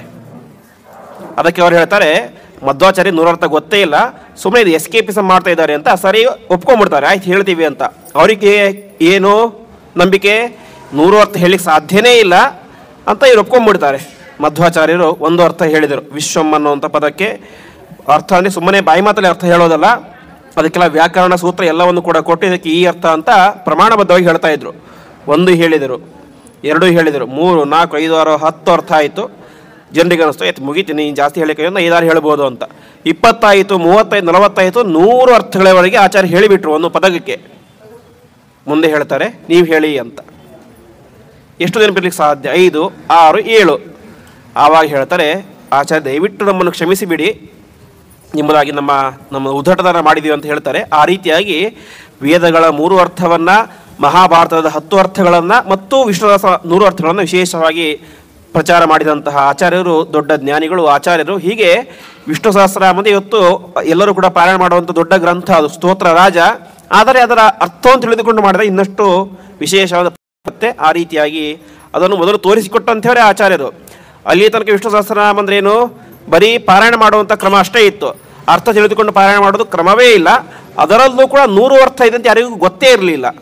ಆಚಾರ್ಯರು ಮಾತ್ರ ಎಲ್ಲವನ್ನು ಕೂಡ ತೋರಿಸಿಕೊಟ್ಟು ಆ ಒಂದು ಪರಮಾತ್ಮನ ಮಹಿಮೆಯನ್ನು ತಿಳಿಸ್ತಾರೆ. ಅದಾದ ಮೇಲೆ ವಿಶೇಷವಾಗಿ ಬದರಿ ಯಾತ್ರೆಯನ್ನು ಮಾಡ್ತಾರೆ. ಬದರಿ ಯಾತ್ರೆ ಇವತ್ತು ನಾವು ಹೋಗೋ ಬದರಿ ಅದು ಸಣ್ಣ ಬದರಿ, ಅದಕ್ಕಿಂತ ಮೇಲೆ ಊರ್ಧ್ವ ಬದರಿ ಕ್ಷೇತ್ರ ಅಂತ ಇದೆ. ಅಲ್ಲಿ ಯಾರು ಕೂಡ ಹೋಗ್ಲಿಕ್ಕೆ ಸಾಧ್ಯ ಇಲ್ಲ, ಅಥವಾ ಅದು ಕಣ್ಣಿಗೆ ಕಾಣಿಸೋದೇ ಇಲ್ಲ ಅಂತಹ ಬದರಿ ಕ್ಷೇತ್ರ. ಅಲ್ಲಿ ಸಾಕ್ಷಾತ್ ವೇದವ್ಯಾಸ ರೂಪಿಯಾದಂಥ ಪರಮಾತ್ಮ ಇವತ್ತಿಗೂ ಸನ್ನಿಹಿತನಾಗಿದ್ದಾನೆ. ಅಂತಹ ದೊಡ್ಡ ಬದರಿ ಕ್ಷೇತ್ರಕ್ಕೆ ವಿಶೇಷವಾಗಿ ಆಚಾರ್ಯರು ತಾವು ಅಲ್ಲಿಗೆ ಪ್ರಯಾಣ ಮಾಡ್ತಾ ಇರ್ತಾರೆ. ಪ್ರಯಾಣ ಮಾಡಬೇಕಾದ್ರೆ ಏನಾಗುತ್ತೆ, ಅವರ ಒಬ್ಬ ಪ್ರೀತಿಯ ಶಿಷ್ಯಂದರು ಅಂದರೆ ಸತ್ಯತೀರ್ಥರು ಅಂತ. ಸತ್ಯತೀರ್ಥರು ಅಂತಂದರೆ ಇವತ್ತೇನು ಭಂಡಾರಕೇರಿ ಮಠ ಅಂತ ಇದೆ, ಆ ಭಂಡಾರಕೇರಿ ಮಠದ ಪರಂಪರೆಯಲ್ಲಿ ಬಂದಂಥ ಯತಿಗಳು. ಅವರು ಮಧ್ವಾಚಾರ್ಯಗಿಂತ ಸ್ವಲ್ಪ ಹಿಂದಿನವರು. ಅವರು ಮಧ್ವಾಚಾರ್ಯ ಹತ್ರ ಬದ್ರಿ ಯಾತ್ರೆಗೆ ಬಂದಿರ್ತಾರೆ. ಮಧ್ವಾಚಾರ್ಯ ಏನು ಮಾಡಿದರೆ, ಈಗ ದೊಡ್ಡ ಬದರಿ ಕ್ಷೇತ್ರಕ್ಕೆ ಹೋಗ್ತಾ ಇದ್ದಾರೆ. ಬದರಿ ತನಕ ಎಲ್ಲರೂ ಒಟ್ಟಿಗೆ ಬಂದಿದ್ದರು, ದೊಡ್ಡ ಬದರಿಗೆ ಎಲ್ಲರೂ ಹೋಗ್ಲಿಕ್ಕೆ ಸಾಧ್ಯ, ನಾನೊಬ್ಬನೇ ಹೋಗ್ತೀನಿ ಅಂತ ಹೋಗ್ತಾ ಇರ್ತಾರೆ. ಈ ಸತ್ಯತೀರ್ಥರಿಗೆ ಮಧ್ವಾಚಾರ್ಯರ ಮೇಲೆ ಭಾರೀ ಪ್ರೀತಿ, ಅಭಿಮಾನ ಎಲ್ಲವೂ ಕೂಡ ಇತ್ತು. ಹಾಗಾಗಿ ಮಧ್ವಾಚಾರ್ಯರನ್ನು ಒಂದು ದಿವಸ ಕೂಡ ಬಿಟ್ಟಿರಲಿಕ್ಕೆ ಸಾಧ್ಯ ಇಲ್ಲ ಅಂತ ಅವರ ಮನಸ್ಥಿತಿ ಇತ್ತು. ಹಾಗಾಗಿ ಅವರೇ ಮಾಡಿದರು, ಮಧ್ವಾಚಾರ್ಯರಿಗೆ ಗೊತ್ತಾಗದಂತೆ ಅವ್ರು ಹಿಂದ್ಗಡೆಯಿಂದ ಫಾಲೋ ಮಾಡ್ಕೊಂಡು ಹೋಗ್ತಾ ಇದ್ರು. ಹೋದರು ಮಧ್ವಾಚಾರ್ಯರು ಸ್ವಲ್ಪ ದೂರ ಹೋದರು. ಅಂದರೆ ಎಲ್ಲಿಯ ತನಕ ತಮ್ಮ ಶಿಷ್ಯರು ನೋಡ್ತಾ ಇದ್ರು ಅಲ್ಲಿ ತನಕ ಒಂದೊಂದೇ ಹೆಜ್ಜೆ ಇಡ್ತಾ ಹೋಗ್ತಾ ಇದ್ರು. ಸ್ವಲ್ಪ ದೂರ ಹೋದ ಮೇಲೆ ದೊಡ್ಡ ದೊಡ್ಡ ಬೆಟ್ಟಗಳು ಶುರುವಾದವು. ಆವಾಗ ಅವರು ಮಧ್ವಾಚಾರ್ಯ ಮಾಡ್ತಾರೆ, ಸುಮ್ಮನೆ ಒಂದೊಂದು ಹೆಜ್ಜೆ ಇಡ್ತಾ ಹೋದರೆ ಟೈಮ್ ವೇಸ್ಟ್ ಆಗಿಬಿಡುತ್ತೆ, ಹಾಗಾಗಿ ಹಾರ್ಕೊಂಡು ಹೋಗೋಣ ಅಂತ ಚಿಂತನೆ ಮಾಡ್ತಾರೆ. ಒಂದು ಹೆಜ್ಜೆ ಈ ಬೆಟ್ಟದ ಮೇಲೆ ಇಟ್ಟರೆ ಇನ್ನೊಂದು ಹೆಜ್ಜೆ ಆ ಬೆಟ್ಟದ ಮೇಲೆ, ಇನ್ನೊಂದು ಹೆಜ್ಜೆ ಹಾರ್ತಾ ಹೋಗ್ತಾರೆ. ಸತ್ಯತೀರ್ಥರು ನೋಡ್ತಾರೆ ಹಿಂದ್ಗಡೆಯಿಂದ, ಅವರಿಗೆ ಒಂದು ಸಲ ಗಾಬರಿಯಾಗಿಬಿಡುತ್ತೆ, ಏನಿದು ದಿವ್ಯವಂತ ಮಹಿಮೆ ಅಂತ. ನಾವು ಇಷ್ಟು ದಿವಸ ಆಚಾರ್ಯ ನೋಡಿದ್ದು ಹೇಗೆ, ನಿಮ್ಮಂತೆ ಸಾಮಾನ್ಯ ಮನುಷ್ಯರಂತೆ ನಡೆದುಕೊಂಡು ಹೋಗ್ತಾ ಇದ್ರು, ಈಗ ನೋಡಿದರೆ ಬೆಟ್ಟಗಳಲ್ಲಿ ಹಾರ್ತಾ ಇದ್ದಾರೆ ಅಂತ ಅವರಿಗೆ ಆಶ್ಚರ್ಯ ಆಗಿಬಿಡುತ್ತೆ. ಕಷ್ಟಪಟ್ಕೊಂಡು ಹೋಗ್ತಾರೆ ಇವರು, ತುಂಬ ಫಾಲೋ ಮಾಡ್ತಾರೆ. ಸ್ವಲ್ಪ ದೂರ ಹೋದ ಮೇಲೆ ಮಧ್ವಾಚಾರ್ಯ ಹಿಂದೆ ತಿರುಗಿ ನೋಡ್ತಾರೆ, ಸತ್ಯತೀರ್ಥರು ತುಂಬ ಕಷ್ಟಪಟ್ಕೊಂಡು ಬರ್ತಾ ಇದ್ದಾರೆ. ಸತ್ಯತೀರ್ಥರಿಗೆ ದೊಡ್ಡ ಬದರಿ ಕ್ಷೇತ್ರಕ್ಕೆ ಹೋಗುವಂಥ ಯೋಗ್ಯತೆ ಇಲ್ಲ. ಈ ಮನುಷ್ಯ ಶರೀರದಿಂದ ಇಲ್ಲಿ ಹೋಗಲಿಕ್ಕೆ ಯಾರಿಂದಲೂ ಸಾಧ್ಯ ಇಲ್ಲ. ಮಧ್ವಾಚಾರ್ಯರು ಹೇಳ್ತಾರೆ, ನೀವು ವಾಪಸ್ ಹೋಗಿ ಅಂತ. ಒಂದು ಕ್ಷಣ ಗಾಬರಿ ಆಗಿಬಿಡುತ್ತೆ, ಯಾಕೆ ಮಧ್ವಾಚಾರ್ಯ ನೋಡಿಬಿಟ್ರಲ್ಲ ಅಂತ. ಇದು ಒಂದು ಹೆದರಿಕೆ. ಇನ್ನೊಂದು ಹೆದರಿಕೆ ಅಂದರೆ ವಾಪಸ್ ಹೇಗೆ ಹೋಗೋದು ಅಂತ. ಬರಬೇಕಾದ್ರೇನು ಹೇಗೆ ಬಂದುಬಿಟ್ಟೆ, ಹೇಗೆ ಬಂದೆ, ಮಧ್ವಾಚಾರ್ಯ ದಾರಿ ನೋಡ್ತಾ ಬಂದೆ, ಈಗ ವಾಪಸ್ ಹೇಗೆ ಹೋಗೋದು ಬದರಿ ಕ್ಷೇತ್ರಕ್ಕೆ ಹೇಗೆ ಅಂತ. ಮಧ್ವಾಚಾರ್ಯ ಕೇವಲ ಒಂದು ಸಲ ಹೀಗೆ ಕೈ ಮಾಡ್ತಾರೆ. ಆ ವೇಗಕ್ಕೆ ಅಲ್ಲಿ ಇದ್ದಂತಹ ಸತ್ಯತೀರ್ಥರು ಒಂದೇ ಕ್ಷಣದಲ್ಲಿ, ಮುಂದಿನ ನೆಕ್ಸ್ಟ್ ಸೆಕೆಂಡ್ನಲ್ಲಿ ಎಲ್ಲಿದ್ದರು, ಬದರಿ ಕ್ಷೇತ್ರದಲ್ಲಿ ಇದ್ದರು. ಹೀಗೆ ತಮ್ಮ ಅಪಾರವಾದಂಥ ವಾಯು ವೇಗದ ಮಹಿಮೆಯನ್ನು ಆಚಾರ್ಯರು ಅಲ್ಲಿ ತೋರಿಸ್ತಾರೆ. ಅದಾದ ಮೇಲೆ ವಿಶೇಷವಾಗಿ ಬದರಿ ಕ್ಷೇತ್ರದಲ್ಲಿ ಮತ್ತೆ ವಾಪಸ್ ಅಲ್ಲಿ ಹೋಗ್ತಾರೆ, ವಾಪಸ್ ಬರ್ತಾರೆ, ಅನೇಕ ಗ್ರಂಥಗಳನ್ನೆಲ್ಲ ರಚನೆ ಮಾಡ್ತಾರೆ. ಆ ಸಂದರ್ಭದಲ್ಲಿ ಆಚಾರ್ಯರು ಬದರಿ ಕ್ಷೇತ್ರದಲ್ಲಿ ಅಲಕಾನಂದ ನೀರು ಸ್ನಾನ ಮಾಡ್ತಾ ಇದ್ರು ಅಂತ ಹೇಳ್ತಾರೆ. ಸಾಮಾನ್ಯವಾಗಿ ಒಂದು ನಿಯಮ ಏನು ಅಂದರೆ, ಯತಿಗಳಿಗೆ ಯತೀರ ಅರುಣೋದಯ ವೀರಾಯಾಂ ಸ್ನಾನಂ ತತ್ರ ಮಹಾಫಲಂ ಯತೀನಾಂ ಸ್ನಾನಕಾಲೋಯಂ ಎಂಬುದಾಗಿ ಕೃಷ್ಣಾಮೃತ ಮಹಾರಾಣದ ಆಚಾರ್ಯ ಹೇಳ್ತಾರೆ. ಇವತ್ತು ನೀವು ಎಲ್ಲ ಯಾವಾಗ ಸ್ನಾನ ಮಾಡ್ತೇವೆ, ಅಲ್ಲ 6:30 7 ಗಂಟೆಗೆ ಯಾವಾಗ ಒಟ್ಟು ನಮಗೆ ತಿಳಿದಾಗ ಸ್ನಾನ ಮಾಡ್ತೇವೆ.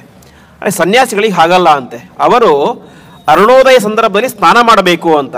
ವಿಶೇಷವಾಗಿ ಗೃಹಸ್ಥರಿಗೆ ಹೇಳುವಂಥ ನಿಯಮ ಏನು ಅಂದರೆ, ಅರುಣೋದಯ ಸಂದರ್ಭದಲ್ಲಿ ಏಳಬೇಕು, ಯತಿಗಳು ಸ್ನಾನ ಮಾಡಬೇಕು. ಸ್ನಾನ ಮಾಡಬೇಕಂದ್ರೆ ಅದಕ್ಕಿಂತ ಮುಂಚೆ ಶೌಚ ಎಲ್ಲ ಮುಗಿಸಿರಬೇಕು, ಸೊ ಅರ್ಧ ಗಂಟೆ ಮುಂಚೆನೇ ಹೇಳಬೇಕು. ಹಾಗಾಗಿ ಯತಿಗಳು ಸಾಮಾನ್ಯವಾಗಿ ಅರುಣೋದಯ ಅಂದರೆ ಸೂರ್ಯೋದಯಕ್ಕಿಂತ 1.5 ಗಂಟೆ ಮುಂಚೆ, 96 ನಿಮಿಷ ಮುಂಚೆ ಅಂತ. ಅರ್ಥಾತ್ 6 ಗಂಟೆಗೆ ಸೂರ್ಯೋದಯ ಆಗುತ್ತೆ ಅಂತಂದರೆ 4:15ಗೆ ಸ್ನಾನ ಮಾಡಬೇಕು ಸನ್ಯಾಸಿಗಳು ಅಂತ. ಸರಿ, ಬೇರೆ ಯಾವುದೋ ಊರಲ್ಲಿದ್ದರು ಅಂತಂದರೆ ಆರಾಮಾಗಿ ಸ್ನಾನ ಮಾಡಬಹುದು, ಬೆಂಗಳೂರಲ್ಲಿದ್ದರೆ ಎಲ್ಲೋ ಬಿಸಿಲುಗಾದ ಊರದಲ್ಲಿದ್ದರೆ. ಇರೋದೆಲ್ಲಿ ಈಗ ಬದರಿ ಕ್ಷೇತ್ರದಲ್ಲಿ. ಬದರಿ ಕ್ಷೇತ್ರ ಸ್ನಾನ ಎಲ್ಲಿ ಮಾಡಬೇಕು, ಅಲಕಾನಂದ ನದಿಯಲ್ಲಿ ಮಾಡಬೇಕು. ಅದಕ್ಕೆ ಪಂಡಿತಾಚಾರ್ಯ ಹೇಳ್ತಾರೆ, ಮಜ್ಜನಂ ಮಿಥಿತ ಶೀತಲ ಗಂಗಾ ವಾರಿ ನಿತ್ಯಂ ಅರುಣೋದಯ ಕಾಲೇ ಯತ್ ಸ್ಪೃಶಂತಿ ನನರಾ ಹಿಮಭೀತಾ ಅಂಶ ಇವ ಪುಷತಾಮಧಿಪಸ್ಯ. ಹೋಗಿದ್ಯಾವಾಗ, ಒಳ್ಳೆಯ ಚಳಿಗಾಲ. ಬದರಿ ಅಂದರೆ ಯಾವಾಗ ಚಳಿ ಇರುತ್ತೆ ಅದನ್ನು ಚಳಿಗಾಲ. ಸ್ನಾನ ಮಾಡ್ತಾ ಇರೋದು ಯಾವಾಗ, ಅರುಣೋದಯ ಕಾಲದಲ್ಲಿ. ಆ ಸಂದರ್ಭದಲ್ಲಿ ಇವತ್ತು ನಾವೆಲ್ಲ ಬದರಿ ಕ್ಷೇತ್ರಕ್ಕೆ ಹೋದರೆ ಏನು ಮಾಡ್ತೇವೆ, ನದಿ ತೀರದ ಕುತ್ಕೊಳ್ತೇವೆ, ಯಾರಿಗಾದ್ರೂ ತಮಗೆ ನೀರು ತೊಗೊಂಬಂತ ಹೇಳ್ತೇವೆ, ಹಾಸ್ಕೊಳ್ತೇವೆ. ಅದಾದಮೇಲೆ ಮೇಲೆ ತಲೆ ಮೇಲೆ 3-4 ಬಕೆಟ್ ಬಿಸಿನೀರು ಹಾಕ್ಕೊಳ್ತೇವೆ. ಮಧ್ವಾಚಾರ್ಯ ಮಾಡಿದ್ದು ಹೇಗೆ ಅಂತಂದರೆ, ಅರುಣೋದಯ ಕಾಲದಲ್ಲಿ ಹೋಗಿ ತಾವೇ ಮಾಡಿದರು, ಅದರಲ್ಲಿ ಮುಳುಗು ಹಾಕಿ ಸ್ನಾನ ಮಾಡಿದರು ಅಂತ ಹೇಳ್ತಾರೆ. ಅದಕ್ಕೆ ಹೇಳ್ತಾರೆ, ಯತ್ ಸ್ಪೃಶಂತಿ ನನರಾಹಿಮ ಭೀತಃ. ಅವರ ಜೊತೆಗೆ ಬಂದಂಥ ಉಳಿದ ಶಿಷ್ಯರಿಗೆ ಮುಟ್ಟಲಿಕ್ಕೆ ಹೆದರ್ತಾ ಇದ್ರು ಅಂತೆ. ಅಂತಹ ದಿವ್ಯವಾದ ಗಂಗಾ ನದಿ ತಾವು ಅನೇಕ ಸಲ ಸ್ನಾನವನ್ನು ಮಾಡಿದರು ಎಂಬುದಾಗಿ ತಿಳಿಸ್ತಾರೆ. ಇದರಿಂದ ಏನು ಗೊತ್ತಾಗುತ್ತೆ, ಅಂಶ ಏಷ ಪೃಷತಾಂ ಅಧಿಪಸ್ಯ. ಇವರು ವಾಯುದೇವರ ಅವತಾರ ಆಗಿದ್ದಕ್ಕೆ ಕಾರಣಕ್ಕೇನೆ ಅವರು ಸ್ನಾನ ಮಾಡಲಿಕ್ಕೆ ಸಾಧ್ಯ ಆಯಿತು. ಇಲ್ಲದೆ ಹೋದರೆ ಆ ಬೆಳಗಿನ ಆ ಸಂದರ್ಭದಲ್ಲಿ ಅದನ್ನು ಮುಟ್ಟಲಿಕ್ಕೂ ಕೂಡ ಸಾಧ್ಯ ಇಲ್ಲ ಅಂತ ತಿಳಿಸ್ತಾರೆ. ಹೀಗೆ ಅನೇಕ ಮಹಿಮೆಗಳನ್ನು ಆಚಾರ್ಯ ತೋರಿಸ್ತಾರೆ. ಅದಾದ ಮೇಲೆ ಮುಂದೆ ವಾಪಸ್ ಬರ್ತಾ ಇರ್ತಾರೆ, ಬದರಿ ಕ್ಷೇತ್ರಕ್ಕೆ ಹೋಗ್ತಾರೆ. ವಾಪಸ್ ಎಲ್ಲಿಗೆ ಬರ್ತಾ ಇರ್ತಾರೆ, ಒಂದು ಉಡುಪಿ ಕ್ಷೇತ್ರಕ್ಕೆ.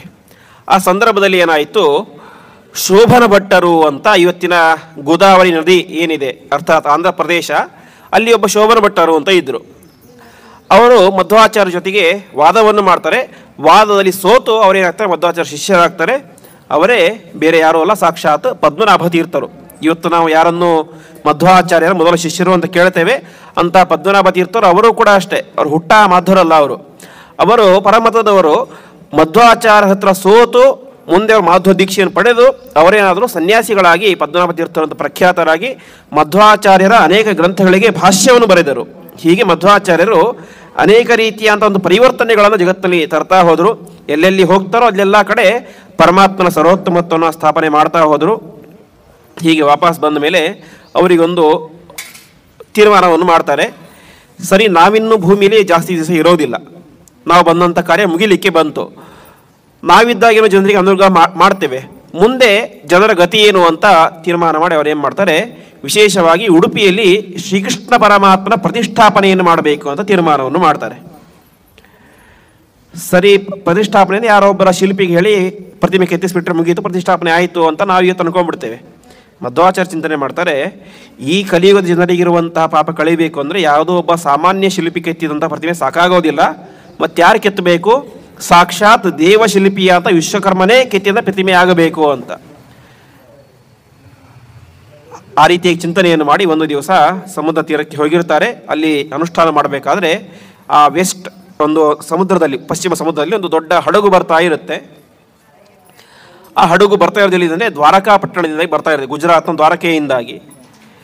ಇನ್ನೇನೋ ಸಮುದ್ರದ ತೀರಕ್ಕೆ ಬರಬೇಕು ಉಡುಪಿಗೆ, ಜೋರಾಗಿ ಗಾಳಿ ಬೀಸಲಿಕ್ಕೆ ಶುರುವಾಗುತ್ತೆ, ಹಡಗು ಆ ಕಡೆ ಈ ಕಡೆ ಆಗಲಿ ಶುರುವಾಗುತ್ತೆ. ಆ ಸಂದರ್ಭದಲ್ಲಿ ಆಚಾರ್ಯರು ತಮ್ಮ ಶಾಟಿಯನ್ನು ತೆಗೆದುಕೊಂಡು ಗಾಳಿಯಲ್ಲಿ ಆಡಿಸ್ತಾರೆ. ತಕ್ಷಣದಲ್ಲಿ ಗಾಳಿ ಕಂಟ್ರೋಲಿಗೆ ಬಂದುಬಿಡುತ್ತೆ ಅಂತೆ. ಹಡಗು ಅನಾಯಾಸವಾಗಿ ಸಮುದ್ರ ತೀರಕ್ಕೆ ಬರುತ್ತೆ. ಹಡಗಿನ ಯಾವುದು ಯಜಮಾನನಿಗೆ ಭಾರಿ ಖುಷಿಯಾಗಿಬಿಡುತ್ತೆ. ಅವನೊಬ್ಬ ದೊಡ್ಡ ರತ್ನಮುತ್ತುಗಳ ವ್ಯಾಪಾರಿ. ಸಂತೋಷ ಆಗುತ್ತೆ. ಆಚಾರ್ಯ, ದಯವಿಟ್ಟು ನೀವು ನಮ್ಮನ್ನು ರಕ್ಷಿಸಿಬಿಟ್ರಿ, ನಿಮಗೆ ಸಾಷ್ಟಾಂಗ ನಮಸ್ಕಾರ, ನೀವು ಸನ್ಯಾಸಿಗಳ ಥರ ಕಾಣಿಸ್ತಾ ಇದ್ದೀರಾ, ಹಾಗೆ ನಿಮಗೇನು ಬೇಕೋ ತೊಗೊಳ್ಳಿ, ಮುತ್ತು ರತ್ನ ಬೆಳ್ಳಿ ಬಂಗಾರ ಎಲ್ಲ ತೊಗೊಂಬಿಡಿ, ನಮ್ಮ ಜೀವ ಉಳಿಸಿದ್ರೆ ಸಾಕು ಅಂತ ಸಾಷ್ಟಾಂಗ ನಮಸ್ಕಾರ ಮಾಡ್ತಾನೆ. ಆಚಾರ್ಯ ಹೇಳ್ತಾರೆ, ನನಗೆ ನಿಮಗೆ ಬೆಳ್ಳಿ ಬಂಗಾರ ಮುತ್ತು ರತ್ನ ಯಾವುದೂ ಕೂಡ ಬೇಡ, ನನಗೇನು ಬೇಕು ಅಂದರೆ ನೀನು ಹಡಗಿನಲ್ಲಿ ಒಂದು ಕಲ್ಲಿದೆ, ಆ ಕಲ್ಲು ಬೇಕು ಅಂತ. ಅವನಿಗೆ ಆಶ್ಚರ್ಯ ಆಗಿಬಿಡುತ್ತೆ. ಎಲ್ಲ ಸ್ವಾಮಿ, ಇಷ್ಟೆಲ್ಲ ಉಪಕಾರ ಮಾಡಿದ್ದೀರಿ, ಇಷ್ಟೆಲ್ಲ ಕೊಡ್ತಾ ಇದ್ದೀನಿ, ನೀವು ನೋಡಿದ್ರೆ ಒಂದು ಗೋಪಿಚಂದ ಕಲ್ಲು ಬೇಕು ಅಂತ ಹೇಳ್ತೀರ, ಬೇರೆ ತಗೊಳ್ಳಿ ಅಂತ ಹೇಳ್ತಾರೆ. ಇಲ್ಲ, ನನಗೆ ಅದೇ ಬೇಕು ಅಂತ. ಸರಿ ಆಯಿತು ಅಂತ ಸಹಜವಾಗಿ ಅವನು ಎತ್ತಿ ಕೊಟ್ಟು ಬಿಡ್ತಾನೆ. ಗೋಪಿಚಂದ ಗಟ್ಟೆ ಸಿಕ್ತು ಆಚಾರ್ಯರಿಗೆ.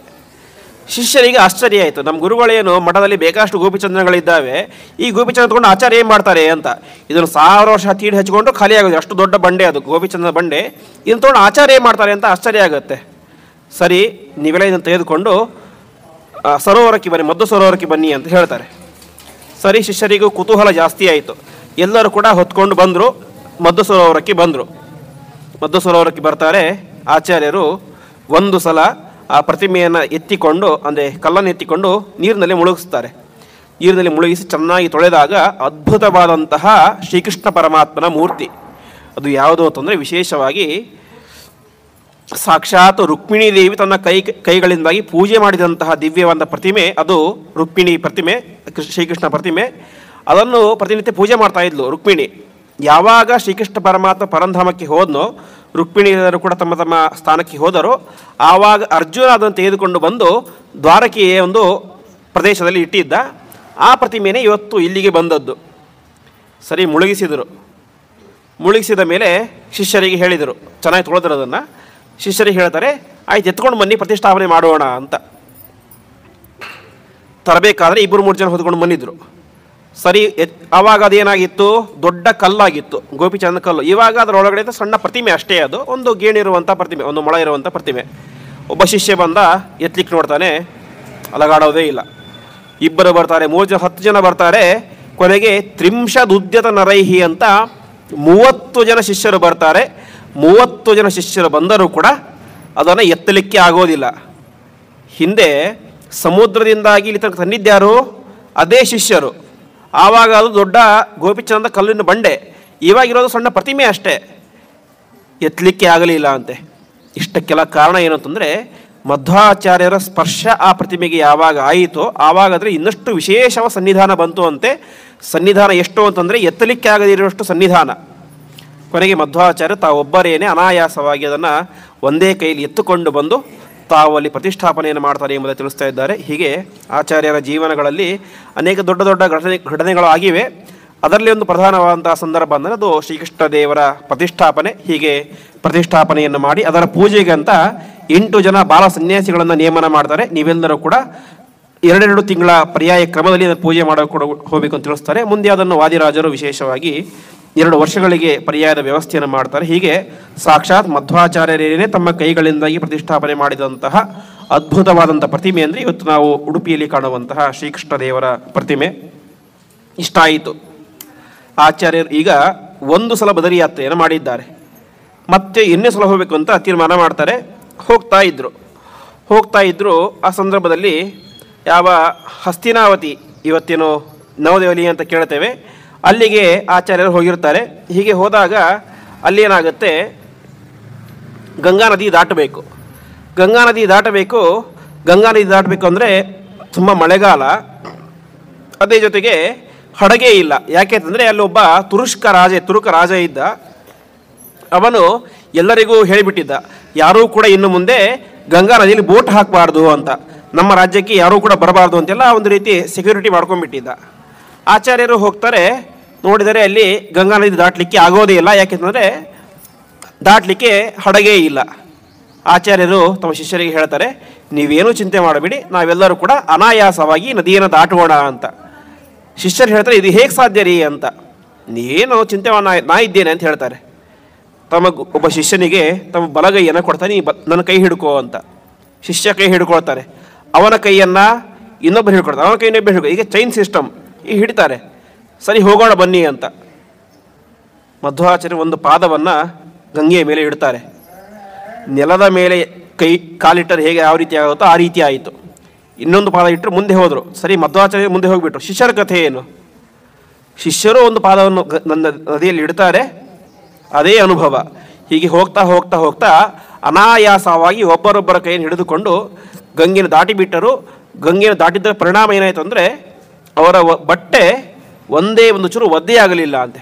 ಆ ರೀತಿಯಾಗಿ ಎಲ್ಲ ಭಟರನ್ನು ತಮ್ಮ ಶಿಷ್ಯರನ್ನು ಕೂಡ ನದಿ ದಾಟಿಸಿಬಿಟ್ರು. ಸರಿ, ನದಿ ದಾಟಿಸಿ ಆ ತುರುಕ ರಾಜನ ರಾಜ್ಯಕ್ಕೆ ಹೋದರು. ಅಲ್ಲಿ ಹೋದ ತಕ್ಷಣ ಏನಾಯಿತು, ಆ ಶಿಷ್ಯರೆಲ್ಲರೂ, ಅವನ ಸೈನಿಕರೆಲ್ಲರೂ ಕೂಡ ಹೊಡೀರಿ ಬಡೀರಿ ಅಂತ ಇರೋದನ್ನ ಕೊಲ್ಲಲಿಕ್ಕೆ ಅಂತ ಬರ್ತಾರೆ ಮಧ್ವಾಚಾರ್ಯರನ್ನು. ಆ ಮಧ್ವಾಚಾರ್ಯರು ಹೀಗೆ ಕೈ ಮಾಡ್ತಾರೆ. ಒಂದು ಕ್ಷಣ ಅವರಿಗೇನೋ ಒಂದು ರೀತಿ ಅನುಭವ ಆಗಿಬಿಡುತ್ತೆ. ನೀವೇನು ಚಿಂತೆ ಮಾಡಿ, ನಾನು ನಿಮ್ಮನ್ನು ಕೊಲ್ಲಿಕ್ಕೆ ಬಂದಿಲ್ಲ ಅಂತ ಮಧ್ವಾಚಾರ್ಯ ಹೇಳ್ತಂದರೆ ಅವರೇನು ಅಂದ್ಕೊಂಡಿದ್ರು, ಯಾರೋ ಶತ್ರುಗಳಿರ್ಬೋದು ಅಂತ ಅನ್ಕೊಂಡ್ಬಿಟ್ಟಿದ್ರು. ಮಧ್ವಾಚಾರ್ಯ ಹೇಳ್ತಾರೆ, ನಾವ್ಯಾರೋ ಸಾಮಾನ್ಯ ಯತಿಗಳು ಮಾತ್ರ. ಯತಿಗಳು ಅಂದರೆ ಅಹಿಂಸಾ ಪ್ರಿಯರು, ಯಾರನ್ನು ಹೊಡೆಯೋದು ಮಾಡೋದಿಲ್ಲ ಅವರು. ಹಾಗಾಗಿ ನಾವು ಯಾಕೆ ಬಂದಿದ್ದೇವೆ ಅಂತಂದರೆ ನಿಮ್ಮ ರಾಜನನ್ನು ನೋಡಲಿಕ್ಕೆ ನಾವು ಬಂದಿದ್ದೇವೆ, ಹಾಗಾಗಿ ನಮ್ಮನ್ನೇನು ಮಾಡಬೇಡಿ ಅಂತ ಹೇಳ್ತಾರೆ. ಸರಿ ಅಂತ ಅವರು ಬಿಟ್ಟು ಬಿಡ್ತಾರೆ. ಅಂದರೆ ವಾಸ್ತವಿಕವಾಗಿ ಅವರ ಶಿಷ್ಯರು, ಸೈನಿಕರು ಅಂತಂದರೆ ಭಾರೀ ಕ್ರೂರಿಗಳು ಅಂತೆ. ಆದರೆ ಮಧ್ವಾಚಾರ್ಯ ಒಂದೇ ಒಂದು ಮಾತಿನ ಪ್ರಭಾವಕ್ಕೆ ಅವರೆಲ್ಲ ಸುಮ್ಮನೆ ಆಗಿಬಿಟ್ರು. ಸರಿ, ರಾಜನ ಹತ್ರ ಕರ್ಕೊಂಡು ಹೋಗಿ ಅಂತ ಹೇಳ್ತಾರೆ ಆಚಾರ್ಯರು. ರಾಜನ ಕರ್ಕೊಂಡು ಹೋಗ್ತಾ ಇದ್ರು. ರಾಜ ಅರಮನೆಯಲ್ಲಿ ಕೂತ್ಕೊಂಡಿದ್ದ. ಮೇಲ್ಗಡೆ ಎಲ್ಲಿ ಕೂತ್ಕೊಂಡಿದ್ದ? ಉಪ್ಪರಿಗೆಯಲ್ಲಿ ಬಾಲ್ಕನಿಯಲ್ಲಿ ಕೂತ್ಕೊಂಡಿದ್ದ. ಬಾಲ್ಕನಿಯಿಂದ ಎದ್ದು ನೋಡ್ತಾನೆ, ತಮ್ಮ ಸೈನಿಕರು ಬರ್ತಾ ಇದ್ದಾರೆ. ಮಧ್ಯದಲ್ಲಿ ಆಚಾರ್ಯ ಬರ್ತಾ ಇದ್ದಾರೆ. ಅದನ್ನು ಪಂಡಿತಾಜ್ ತುಂಬ ಚೆನ್ನಾಗಿ ವರ್ಣನೆ ಮಾಡ್ತಾರೆ. ಹೇಗೆ ಒಂದು ನರಿಗಳ ರಾಶಿಗಳ ಮಧ್ಯದಲ್ಲಿ ಸಿಂಹ ಬರ್ತಾ ಇದ್ದ ಯಾವ ರೀತಿ ಕಾಣಿಸ್ತಾ ಇರುತ್ತೋ ಆ ರೀತಿಯಾಗಿ ಎಲ್ಲ ಸೈನಿಕರ ಮಧ್ಯದಲ್ಲಿ ಆಚಾರ್ಯ ಬರ್ತಾ ಇದ್ರು ಸಿಂಹದಂತೆ. ಇವನಿಗೆ ಆಶ್ಚರ್ಯ ಆಗಿಬಿಡುತ್ತೆ ರಾಜನಿಗೆ. ನನ್ನ ಸೈನಿಕರು ಅಂದರೆ ನಾನು ಹೇಳಿದ ಮಾತನ್ನು ತುಟಿ ಪಿಟಕ್ಕನದೇ ಒಪ್ಕೊಳ್ಳುವಂತೂ ಮಾಡುವಂಥವ್ರು. ನನ್ನ ಆಜ್ಞೆ ಏನು, ಯಾರು ಬರ್ತಾರೋ ನಮ್ಮ ರಾಜ್ಯಕ್ಕೆ ಅವ್ರನ್ನೆಲ್ಲ ಕೊಲ್ಲಿರಿ ಅಂತ ನಮ್ಮ ಆಜ್ಞೆ. ಇವ್ರು ನೋಡಿದರೆ ಇವತ್ತು ಹಾಗೇ ಬಿಟ್ಟಿದ್ದಾರಲ್ಲ, ಆಶ್ಚರ್ಯ ಆಗಿಬಿಡುತ್ತೆ ಅವನಿಗೆ. ಆವಾಗ ತಾನು ಕೆಳಗೆ ಇಳಿದು ಬರ್ತಾನೆ. ಮಧ್ವಾಚಾರ್ಯ ಮಾತಾಡ್ತಾನೆ, ಯಾರು ನೀವು, ಯಾಕೆ ಬಂದಿದ್ದೀರಿ ಅಂತ. ಮಧ್ವಾಚಾರ್ಯ ಹೇಳ್ತಾರೆ, ನಾವು ಹೀಗೆ ಮಧ್ವಾಚಾರ್ಯರು ಅಂತ ಉಡುಪಿ ಕ್ಷೇತ್ರದ ಬಂದಿದ್ದೇವೆ, ಬದರಿ ಯಾತ್ರೆಗೆ ಅಂತ ಹೋಗ್ತಾ ಇದ್ದೇವೆ ಎಂಬುದಾಗಿ ಅವನ ಭಾಷೆಯಲ್ಲಿ ಮಾತಾಡ್ತಾರೆ. ಅಷ್ಟಕ್ಕೆ ಮಧ್ವಾಚಾರ್ಯ ಇದ್ದದ್ದು ಕರ್ನಾಟಕದ ಪ್ರದೇಶದಲ್ಲಿ ಕನ್ನಡ ಭಾಷೆ, ತುಳು ಭಾಷೆ ಅವರ ಮಾತೃಭಾಷೆ. ಆ ತುರುಕ ರಾಜನ ಭಾಷೆ ಯಾವುದೋ ಒಂದು ಅರಬಿಕ್ಕು ಇತ್ಯಾದಿ ಭಾಷೆ. ಅವನ ಭಾಷೆಯಲ್ಲಿ ಉತ್ತರ ಕೊಡ್ತಾರೆ. ಉತ್ತರ ಹೇಗಿತ್ತು ಅಂದರೆ ಯಾವುದೋ ಸಾಮಾನ್ಯ ಮಾತಲ್ಲ, ಒಳ್ಳೆ ಗಂಭೀರವಾದಂಥ ಮಾತುಗಳು ಆಚಾರ್ಯರ ಮಾತುಗಳು. ಅಂದರೆ ವಾಸ್ತವಿಕವಾಗಿ ಆ ರಾಜನು ಕೂಡ ತುಂಬ ಕ್ರೂರಿಯಾಗಿದ್ದ ಅಂತೆ. ಯಾವಾಗ ಮಧ್ವಾಚಾರ್ಯ ಹೇಳಿದರೋ, ನಾವು ಹೀಗೆ ಸಂಚಾರ ಮಾಡ್ತಾ ಇದ್ದೇವೆ, ನಮ್ಮ ದೇವರು ಯಾರು ಅಂದರೆ ಯೋಸೋ ದೇವೋ ವಿಶ್ವದೀಪ ಪ್ರದೀಪ್ತ ಕುರ್ಮಸ್ಸರ್ವಂ ತತ್ಪರಾನುಗ್ರಹೇಣ ಅಂತ. ಇವತ್ತು ಏನೋ ಇಡೀ ಜಗತ್ತನ್ನೇ ಬೆಳಗಿಸುವಂಥ ಸೂರ್ಯ ಇದ್ದಾನೆ, ಆ ಸೂರ್ಯನ ಒಳಗಡೆ ಅಂತರ್ಯಾಮಿಯಾಗಿರುವಂಥ ಸೂರ್ಯನಾರಾಯಣನೇ ನಮ್ಮ ದೇವರು ಅಂತೆಲ್ಲ ಅವರ ಅನುಗ್ರಹದಿಂದಾಗಿ ನಾವೆಲ್ಲ ಸಂಚಾರ ಮಾಡ್ತಾ ಇದ್ದೇವೆ, ಪೂಜೆ ಪಾಠ ಪ್ರವಚನ ಎಲ್ಲ ಮಾಡ್ತಾ ಇದ್ದೀವಿ ಅಂತ ತಮ್ಮ ಮಾತನ್ನು ಹೇಳ್ತಾರೆ. ಅತ್ಯಂತ ಕ್ರೂರಿಯಾಗಿದ್ದಂತಹ ರಾಜ ಕೇವಲ ಮಧ್ವಾಚಾರ್ಯ ಮಾತನ್ನು ಕೇಳಿ ಪರಿವರ್ತನೆ ಆಗಿಬಿಡ್ತಾನೆ ಅಂತೆ. ಪರಿವರ್ತನೆ ಆಗಿದ್ದು ಮಾತ್ರ ಅಲ್ಲ, ರಾಜ್ಯಾರ್ಧಂ ಸಮಧಿ ಸಮರ್ಪಯಾಂಬ ಭೂವ ಅಂತ. ಆಚಾರ್ಯರೇ, ನೀವಿನ್ನು ಮುಂದೆ ಎಲ್ಲೂ ಕೂಡ ಹೋಗಲೇಬೇಡಿ, ನಮ್ಮ ರಾಜ್ಯದಲ್ಲೇ ಇದ್ಬಿಡಿ, ನಿಮಗೆ ಅರ್ಧ ರಾಜ್ಯವನ್ನೇ ಬರೆದು ಕೊಡ್ತೀನಿ ಅಂತ ಹೇಳ್ಬಿಡ್ತಾನೆ. ಇದು ಮಧ್ವಾಚಾರ್ಯರ ವರ್ಚಸ್ಸಿಗೆ, ತೇಜಸ್ಸಿಗೆ, ಮಾತಿಗೆ ಇದ್ದಂಥ ಪ್ರಭಾವ. ಆಚಾರ್ಯ ಹೇಳ್ತಾರೆ, ನಮಗೆ ಯಾವ ರಾಜ್ಯವೂ ಬೇಡ, ಏನೂ ಕೂಡ ಬೇಡ, ನಾವು ಸನ್ಯಾಸಿಗಳು ಎಲ್ಲವನ್ನು ಬಿಟ್ಟು ಬಂದಂಥವರು, ಮುಂದೆ ನಾವು ಪ್ರಯಾಣ ಮಾಡ್ತೀವಿ, ನೀವು ಅದಕ್ಕೆ ದಾರಿ ಮಾಡಿಕೊಡಬೇಕು ಸಾಕು ಅಂತ ಹೇಳ್ತಾರೆ. ಈ ರೀತಿಯಾಗಿ ಆ ರಾಜನ ಪರಿವರ್ತನೆಯನ್ನು ಮಾಡಿ ವಿಶೇಷವಾಗಿ ಮುಂದೆ ಪ್ರಯಾಣವನ್ನು ಮಾಡ್ತಾರೆ. ಸಂದರ್ಭದಲ್ಲಿ ಮಧ್ಯ ಕುರುಕ್ಷೇತ್ರಕ್ಕೆ ಹೋಗ್ತಾರೆ. ಕುರುಕ್ಷೇತ್ರ ಅಂದರೆ ಪಾಂಡವರು ಮತ್ತು ಕೌರವರು ಯುದ್ಧ ನಡೆದಂತಹ ಸ್ಥಳ, ಅರ್ಥಾತ್ ಮಧ್ವಾಚಾರ್ಯರನ್ನೇ ಹಿಂದೆ ಭೀಮಸೇನನಾಗಿ ಅವತಾರ ಮಾಡಿದಾಗ ಯುದ್ಧ ಮಾಡಿದಂತಹ ಸ್ಥಳ. ಆ ಸಂದರ್ಭದಲ್ಲಿ ಆಚಾರ್ಯ ಮಾಡ್ತಾರೆ, ವಿಶೇಷವಾಗಿ ತಮ್ಮ ಶಿಷ್ಯನಿಗೆ ಹೇಳ್ತಾರೆ, ಅಲ್ಲಿ ಹೋಗಿ ಈ ಭೂಮಿ ಅಗಿ ಅಂತ. ಇವರಿಗೆ ಆಶ್ಚರ್ಯ ಆಗಿದೆ, ಏನು ಪಾಳು ಬಿದ್ದಂಥ ಭೂಮಿ ಇದು, ಏನು ಕೂಡ ಒಂದು ಗಿಡ ಮರ ಏನೂ ಕೂಡ ಇಲ್ಲ ಕೈಗೆ ಅಂತ ಹೇಳ್ತಾ ಇದ್ದಾರೆ ಅಂತ ಆಶ್ಚರ್ಯ ಆಗುತ್ತೆ. ಸರಿ, ಗುರುಗಳು ಹೇಳಿದ್ದಾರೆ ಅಂತ ಅಗೀತಾರೆ. ಅಗೆದು ನೋಡಿದರೆ ಅಲ್ಲಿ ಒಂದು ದೊಡ್ಡದಾದಂತಹ ಗದೆ ಸಿಗುತ್ತೆ. ಆ ಗದೆ ಬೇರೆ ಯಾವುದೂ ಅಲ್ಲ, ಹಿಂದೆ ಭೀಮಸೇನನಾಗಿ ಅವತಾರ ಮಾಡಿದ್ದಾಗ ತಾವು ಯುದ್ಧ ಮಾಡಿದಂತಹ ಭೂಮಿ ಆ ಒಂದು ಗದೆ, ಆ ಗದೆ ಎಂಬುದಾಗಿ ಹೇಳ್ತಾರೆ. ಅಷ್ಟು ಮಾತ್ರ ಅಲ್ಲ, ಅಲ್ಲಿ ಇದ್ರಲ್ಲ ಸತ್ಯತೀರ್ಥರು ಅಂತ, ಅವರ ಆಚಾರ್ಯರ ಅತ್ಯಂತ ಪ್ರೀತಿಪಾತ್ರ ಅಂತ ಶಿಷ್ಯರು. ಅವರಿಗೆ ಹೇಳ್ತಾರೆ, ಸತ್ಯತೀರ್ಥರೇ, ನೀವು ಯಾರೋ ಒಬ್ಬ ಸಾಮಾನ್ಯ ಸನ್ಯಾಸಿಗಳಲ್ಲ, ಹಿಂದೆ ಮಹಾಭಾರತ ಯುದ್ಧ ಸಂದರ್ಭದಲ್ಲಿ ನೀವು ಕೂಡ ಇಲ್ಲಿ ಯುದ್ಧ ಮಾಡಿದ್ದೀರಿ ಅಂತ ಹೇಳ್ತಾರೆ. ಅದನ್ನು ಪಂಡಿತಾಚಾರ್ಯ ಯಾರು ಯುದ್ಧ ಮಾಡಿದ್ದು ಅಂತ ಅವರು ಓಪನ್ ಆಗಿ ಹೇಳೋದಿಲ್ಲ. ಯಾಕೆಂದರೆ ಅವರು ಪ್ರಾರಂಭದಲ್ಲಿ ಹೇಳ್ಬಿಡ್ತಾರೆ ಪಂಡಿತಾಚಾರ್ಯರು, ನಾನು ಮಧ್ವಾಚಾರ್ಯರ ಎಲ್ಲ ಚರಿತ್ರೆಯನ್ನು ಓಪನ್ ಆಗಿ ಹೇಳುತ್ತಾ ಇಲ್ಲ.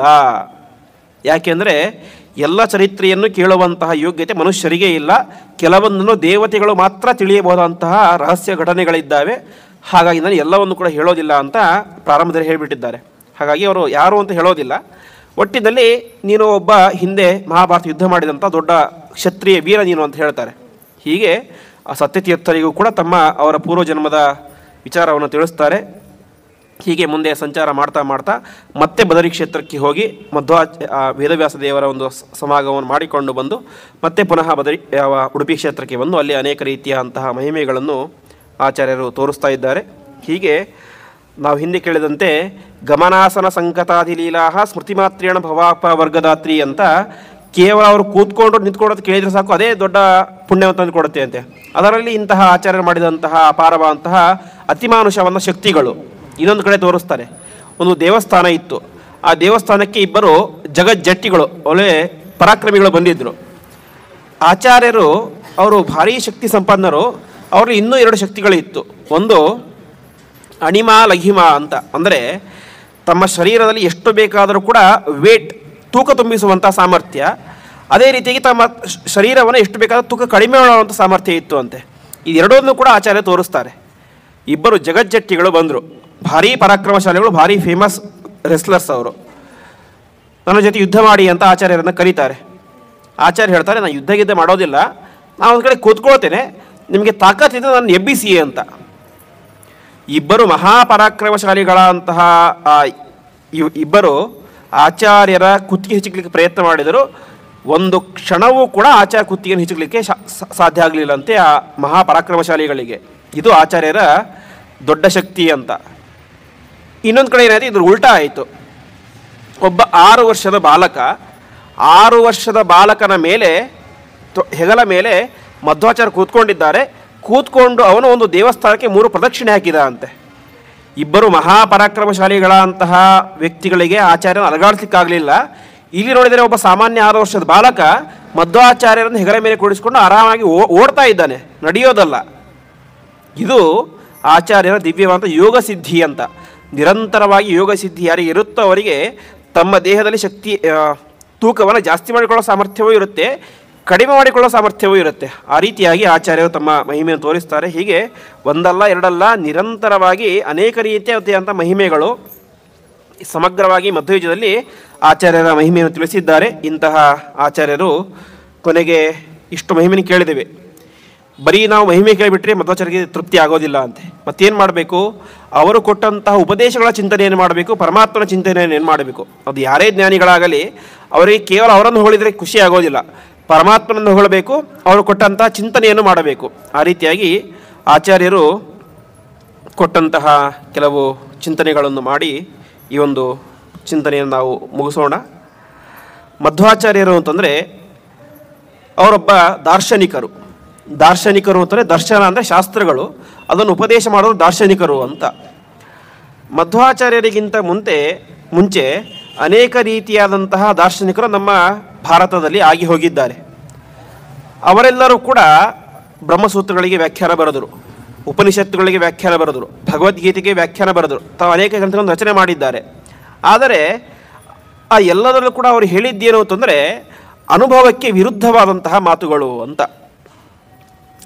ಮಧ್ವಾಚಾರ್ಯರಿಗಿಂತ ಮುಂಚೆ ಹೇಳುವಂತೆ 21 ಜನ ಬ್ರಹ್ಮಸೂತ್ರಗಳಿಗೆ ಭಾಷ್ಯವನ್ನು ಬರೆದಿದ್ದರು. ಅದರಲ್ಲಿ ಅನೇಕ ಜನ ಹೇಳಿದ್ದೇನು ಅಂತಂದರೆ ಜೀವ ಮತ್ತು ದೇಹ ಅಂತ ಎರಡು ಕೂಡ ಬೇರೆ ಬೇರೆ ಇದೆ ಅಂತ ಕೆಲವೊಬ್ಬರು ಅಂಗೀಕಾರ ಮಾಡಿದ್ರೆ, ಕೆಲವೊಬ್ಬರು ಇಲ್ಲ ಅಂತಲೂ ಹೇಳ್ತಾರೆ. ಸರಿ, ಒಂದು ವಾದ ನೋಡೋಣ. ಕೆಲವರು ಹೇಳ್ತಾರೆ ಜೀವ ಇದ್ದಾನೆ, ಅವನ ಗಾತ್ರ ಎಷ್ಟು ಅಂತ. ಇವತ್ತು ನಮ್ಗೆ ಯಾರಿಗೂ ಕೂಡ ನಮ್ಮ ಜೀವ ಕಾಣಿಸೋದಿಲ್ಲ, ನಾವೇ ಜೀವರು, ನಮ್ಮ ಹೊರಗಡೆ ಈ ಒಂದು ಶರೀರ ಇದೆ ಅಷ್ಟೇ. ಜೀವನ ಒಂದು ಮೆಜರ್ಮೆಂಟ್ ಎಷ್ಟು ಅಂತ ಇದು ದೊಡ್ಡ ಒಂದು ವಿವಾದ ದಾರ್ಶನಿಕ ಪ್ರಪಂಚದಲ್ಲಿ. ಕೆಲವರು ಹೇಳ್ತಾರೆ ಈ ನಮ್ಮ ದೇಹ ಎಷ್ಟಿದೆನೋ ಅಷ್ಟೇ ಗಾತ್ರ ಯಾರಿಗಿದೆ, ಜೀವನಿಗಿದೆ ಅಂತ. ಹಾಗಾದರೆ ಏನಾಯಿತು, ಈಗ ಒಂದು ಆನೆ ಹುಟ್ಟಿದೆ, ಆನೆ ಇದ್ದಾಗ ಜೀವನ ಗಾತ್ರ ಎಷ್ಟಿದೆ, ಆನೆ ಶರೀರದಷ್ಟು ಇದೆ. ಅದೇ ಆನೆ ಮುಂದೆ ಇರುವೆಯಾಗಿ ಹುಟ್ಟಿದರೆ ಆವಾಗ ಏನಾಯಿತು, ಜೀವನ ಗಾತ್ರ ಇರುವೆ ಗಾತ್ರಕ್ಕೆ ಬಂದ್ಬಿಡ್ತು. ಹಾಗಾಗ್ಲಿಕ್ಕೆ ಸಾಧ್ಯನಾ? ಜೀವ ಅಂದರೆ ನಿತ್ಯೋಯಂ ಅವಿಕಾರೋಯಂ ಅಂತ ಹೇಳುವಂತೆ ಅವನು ಜೀವ ನಿತ್ಯ, ಅವನಿಗೆ ಯಾವುದೇ ರೀತಿ ವಿಕಾರಗಳಿಲ್ಲ ಅಂತ. ವಿಕಾರಗಳಂದರೆ ಬೆಳೆಯೋದು, ಕುಗ್ಗೋದು, ಈ ರೀತಿ ವಿಕಾರಗಳಿಲ್ಲ ಅಂತ ಶಾಸ್ತ್ರ ಹೇಳುತ್ತೆ. ಆದರೆ ಕೆಲವರು ಹೇಳ್ತಾರೆ ಜೀವನ ಅವನಿಗೆ ಯಾವ ಶರೀರ ಬರುತ್ತೋ ಅಷ್ಟು ಗಾತ್ರ ಬರುತ್ತೆ ಅಂತ ಹೇಳ್ತಾರೆ. ಇದು ಸರಿಯಲ್ಲ. ಹಾಗಾದರೆ ಒಂದು ದೊಡ್ಡ ಆನೆ ಇದೆ, ಆನೆ ಗಾತ್ರದ ಜೀವ ಇದ್ದಾನೆ ಅಂತ ಅಂದ್ಕೊಳ್ಳಿ.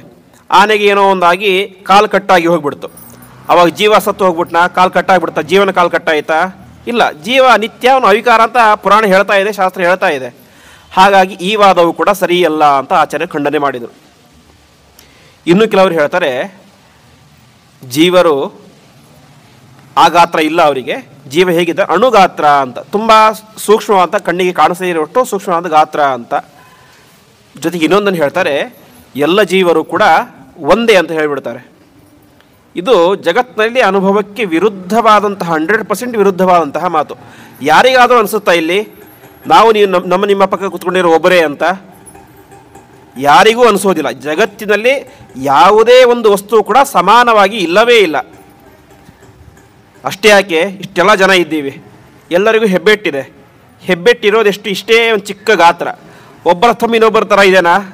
ಇನ್ನೊಬ್ಬರ ಥರ ಅಷ್ಟೇ ಯಾಕೆ, ನಮ್ಮ ಎರಡು ಕೈಗಳ ಥಂಬೆ ಒಂದು ರೀತಿ ಇಲ್ಲ. ಹಾಗಾಗಿ ಆಚಾರ್ಯ ಹೇಳಿದರು ಭಿನ್ನಾಶ್ಚ ಭಿನ್ನ ಧರ್ಮಾಶ್ಚ ಪದಾರ್ಥಾ ನಿಖಿಲಾಹ ಅಪಿ ಅಂತ. ಜಗತ್ತಿನಲ್ಲಿ ಇರುವಂತಹ ಪ್ರತಿಯೊಂದು ಪದಾರ್ಥಗಳು, ವ್ಯಕ್ತಿಗಳು ಎಲ್ಲವೂ ಕೂಡ ಭಿನ್ನವಾಗಿದೆ, ಡಿಫ್ರೆನ್ಸ್ ಇದೆ ಅಂತ. ಒಂದು ಮರ ಇದೆ, ಮರದಲ್ಲಿ ಇರುವಂತಹ ಒಂದು ಎಲೆಯಂತೆ ಇನ್ನೊಂದು ಎಲೆ ಇಲ್ಲ. ಸೂಕ್ಷ್ಮವಾಗಿ ಗಮನಿಸಿದರೆ ಅಲ್ಲಿರೋ ವ್ಯತ್ಯಾಸ ನಮಗೆ ಗೊತ್ತಾಗಿ ಆಗುತ್ತೆ. ಹಾಗಾಗಿ ಆಚಾರ್ಯರು ಒಂದು ಪ್ರಧಾನವಾಗಿ ತಿಳಿಸಿದ ತತ್ವ ಅಂತಂದರೆ ಜಗತ್ತಿನಲ್ಲಿ ಏನಿದೆ ಭೇದ ಅನ್ನೋದಿದೆ ಅಂತ. ತಾರತಮ್ಯ ಇದೆ ಅಂತ ಹೇಳಿದರು. ತಾರತಮ್ಯ ಅಂದ ತಕ್ಷಣ ಭಾರಿ ಗಲಾಟೆ ಮಾಡಿ ಶುರು ಮಾಡ್ತೀವಿ ಇವತ್ತೆಲ್ಲ. ತಾರತಮ್ಯ ಅಂದರೆ ಇದು ಹಾಗೆ ಹೀಗೆ ಅಂತೆಲ್ಲ ಹೇಳ್ತಾರೆ. ಯಾರು ಕೂಡ ತಾರತಮ್ಯ ಇಲ್ಲ, ಯಾರು ದೊಡ್ಡವರಲ್ಲ, ಯಾರು ಕೂಡ ಕಡಿಮೆಯವರಲ್ಲ, ಎಲ್ಲರೂ ಕೂಡ ಒಂದೇ ಅಂತ. ಎಲ್ಲರೂ ಒಂದೇ ಆಗ್ಲಿಕ್ಕೆ ಸಾಧ್ಯನಾ? ಸರ್ವಥಾ ಸಾಧ್ಯ ಇಲ್ಲ. ಇವತ್ತು ಎಕ್ಸಾಂಪಲ್ ನೋಡೋಣ. ಪ್ರಧಾನಮಂತ್ರಿಗಳಂತೂ ಇದ್ದಾರೆ, ನಾನೊಬ್ಬ ಇದ್ದೇನೆ, ನಾನೊಬ್ಬ ಸಾಮಾನ್ಯ ಭಾರತದ ಪ್ರಜೆ. ಪ್ರಧಾನಮಂತ್ರಿಗಳು ಅವರು ಮತ್ತು ರಾಷ್ಟ್ರಪತಿ ಅವರೆಲ್ಲರೂ ಕೂಡ ಭಾರತದ ಅತ್ಯುನ್ನತ ಪ್ರಜೆಗಳು ಅಂತ. ಅವರಿಗೋಸ್ಕರನೇ ಒಂದು ಪ್ರೋಟೋಕಾಲ್ ಅಂತ ಇರುತ್ತೆ, ಅವ್ರಿಗೆ Z+ ಸೆಕ್ಯೂರಿಟಿ ಅಂತ ಇರುತ್ತೆ. ನನಗೇನಾದ್ರು ಸೆಕ್ಯೂರಿಟಿ ಇದೆಯಾ? ಇವತ್ತು ಬೆಂಗಳೂರಿಂದ ಬಂದೆ, ಬೆಂಗಳೂರಲ್ಲಿ ಹೇಗೆ ಬಂದೆ? ಮನೆಯಿಂದ ಮೆಜೆಸ್ಟಿಕ್ ಆಟೋದಲ್ಲಿ ಬಂದೆ, ಬಸ್ ಕೆಂಪು ಡಬ್ಬಿ ಬಸ್ ಹತ್ತಿದೆ, ಇಲ್ಲಿಗೆ ಬಂದು ಇಲ್ಲಿ ಒಬ್ಬರು ಬಂದು ಗಾಡಿ ಕರ್ಕೊಂಬಂದರು. ಅದೇ ಪ್ರಧಾನಮಂತ್ರಿಗಳು ಅಲ್ಲಿಂದ ಬರಬೇಕಂದ್ರೆ ಎಷ್ಟೇ ಸೆಕ್ಯೂರಿಟಿ ಇರುತ್ತೆ? 0 ಟ್ರಾಫಿಕ್ ಇರುತ್ತೆ. ಆ ಟ್ರಾಫಿಕನ್ನು ನಾನು ಕೊಡಲಿಕ್ಕೆ ಹೇಳಿದರೆ ಸಾಧ್ಯನಾ? ಅದು ನಾನು ಕೇಳೋದು ಮೂರ್ಖತನ, ಕೇಳಿದರೆ ಹುಚ್ಚ ನಾನು ಬೈತಾರೆ ಅಷ್ಟೇ. ಹಾಗಾಗಿ ಜಗತ್ತಿನಲ್ಲಿ ನೋಡಿದರೆ ಎಲ್ಲ ಕಡೆ ಇರುವುದೇನು? ತಾರತಮ್ಯವೇನೇ ಇದೆ. ನಾನು ಹೋಗಿ ಪ್ರಧಾನಮಂತ್ರಿ ಸೀಟ್ ಕೊಡ್ಲಿಕ್ಕೆ ಸಾಧ್ಯನಾ? ಕೊಡ್ಲಿಕ್ಕೆ ಸಾಧ್ಯ ಇಲ್ಲ. ಯಾಕೆ? ಅವರಿಗೆ ಆ ಯೋಗ್ಯತೆ, ನನಗೆ ಆ ಯೋಗ್ಯತೆ ಇಲ್ಲ. ಹಾಗೆ ಜಗತ್ತಿನಲ್ಲಿ ಎಲ್ಲ ಕಡೆಯೂ ಕೂಡ ವ್ಯಾಪ್ತವಾಗಿರೋದು ತಾರತಮ್ಯವೇನೆ. ಒಬ್ಬ ಅಧಿಕಾರಿ ಕೊಡುವಂತಹ ಮರ್ಯಾದೆ ಪ್ಯೂನಿಗಿರೋದಿಲ್ಲ. ಅವನಿಗಿರುವಂಥ ಕುರ್ಚಿ ಮರ್ಯಾದೆ ದೂರ ಹೋಯಿತು, ಆ ಕುರ್ಚಿಯೇ ಬೇರೆ. ಅವನಿಗೆ ಒಳ್ಳೆ ಕುಷನ್ ದಪ್ಪ ಇರುವಂತಹ ಒಂದು ಕುರ್ಚಿ ಇರುತ್ತೆ. ಹೊರಗಡೆ ಕೊಟ್ಟಂಥ ಗೇಟ್ ಕೀಪರ್ಗೆ ಏನಿರುತ್ತೆ? ಸಾಮಾನ್ಯ ಯಾವುದು ಮುರಿದು ಹೋದಂತಹ ಪ್ಲಾಸ್ಟಿಕ್ ಕುರ್ಚಿ ಇರುತ್ತೆ. ಅಲ್ಲಿ ಏನಿದೆ? ತಾರತಮ್ಯ ಇದೆ. ಇದನ್ನು ಯಾರಾದರೂ ಕೂಡ ಬೈತಾರಾ? ಈ ರೀತಿ ಮಾಡೋ ಸರಿಯಲ್ಲ, ಅವನಿಗೂ ಕೂಡ ಕುಷನ್ ಕೊಡಂತ ಹೇಳ್ತಾರ? ಕೊಟ್ಟರೆ ಏನಾಗುತ್ತೆ? ಅದೇ ನಿದ್ದೆ ಮಾಡಲಿಕ್ಕೆ ಶುರು ಮಾಡ್ತಾನೆ ಅಷ್ಟೇ ಅವನು. ಹಾಗೆ ಜಗತ್ತಿನಲ್ಲಿ ಎಲ್ಲ ಕಡೆ ಏನಿದೆ? ತಾರತಮ್ಯ ಅನ್ನೋದು ಇದ್ದೇ ಇದೆ, ಅದನ್ನು ಮನೆಯಲ್ಲೂ ತಾರತಮ್ಯ ಇರುತ್ತೆ, ಎಲ್ಲ ಕಡೆ ತಾರತಮ್ಯ ಇದ್ದೇ ಇರುತ್ತೆ. ಅದನ್ನೇ ಹೇಳಿದ್ದು ಆಚಾರ್ಯರು. ಜಗತ್ತಿನಲ್ಲಿ ಈಗಾಗಲೇ ಆಲ್ರೆಡಿ ಇರುವಂತಹ ತಾರತಮ್ಯವನ್ನು ಆಚಾರ್ಯರು ಗ್ರಂಥದಲ್ಲಿ ಬರೆದಿಟ್ಟರು ಅಷ್ಟೇ. ಹಾಗಾಗಿ ಇದು ಆಚಾರ್ಯನು ಹೊಸದಾಗಿ ಶುರು ಮಾಡಿದ್ರು ಅಂತ ಅರ್ಥ ಅಲ್ಲ.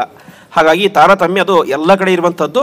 ಆಚಾರ್ಯರು ಮುಂದುವರೆದು ಹೇಳ್ತಾರೆ, ಈ ಸಂಸಾರದಲ್ಲಿ ಮಾತ್ರ ತಾರತಮ್ಯ ಅಲ್ಲ, ಮುಂದೆ ಮೋಕ್ಷಕ್ಕೆ ಹೋದ ಮೇಲೂ ಕೂಡ ತಾರತಮ್ಯ ಇದೆ ಅಂತ ಹೇಳ್ತಾರೆ. ಸರಿ, ಈಗ ಮೋಕ್ಷಕ್ಕೆ ನೀವೆಲ್ಲ ಹೋದ್ವಿ ಅಂತ ಇಟ್ಕೊಳ್ಳಿ. ನಾವು ಹೋಗಿದ್ದೀವಿ, ಬ್ರಹ್ಮದೇವರು ಇದ್ದಾರೆ, ಶೇಷದೇವರು ಇದ್ದಾರೆ, ಎಲ್ಲರೂ ಕೂಡ ಮೋಕ್ಷದಲ್ಲಿ ಇದ್ದಾರೆ. ಹಾಗೆ ನಾವೆಲ್ಲರೂ ಕೂಡ ಒಂದೇನಾ? ಇವತ್ತು ನಾವು ಬ್ರಹ್ಮದೇವರಿಗೆ ಅಜಗಜಾಂತರ ವ್ಯತ್ಯಾಸ ಇದೆ.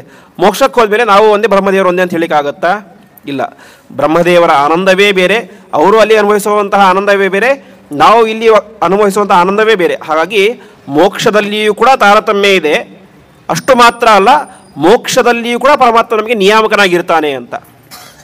ಸರಿ, ಇಲ್ಲಿ ಹುಟ್ಟಿದ್ದೇವೆ, ಇಲ್ಲಿ ಕಷ್ಟ ಇದೆ, ಸುಖ ಇದೆ, ದುಃಖ ಇದೆ, ಇಲ್ಲಿ ಪರಮಾತ್ಮ ಬೇಕು. ಮೋಕ್ಷ ಅಂದರೆ ಹಾಗಲ್ಲ. ಮೋಕ್ಷ ಅಂದ್ರೇನು?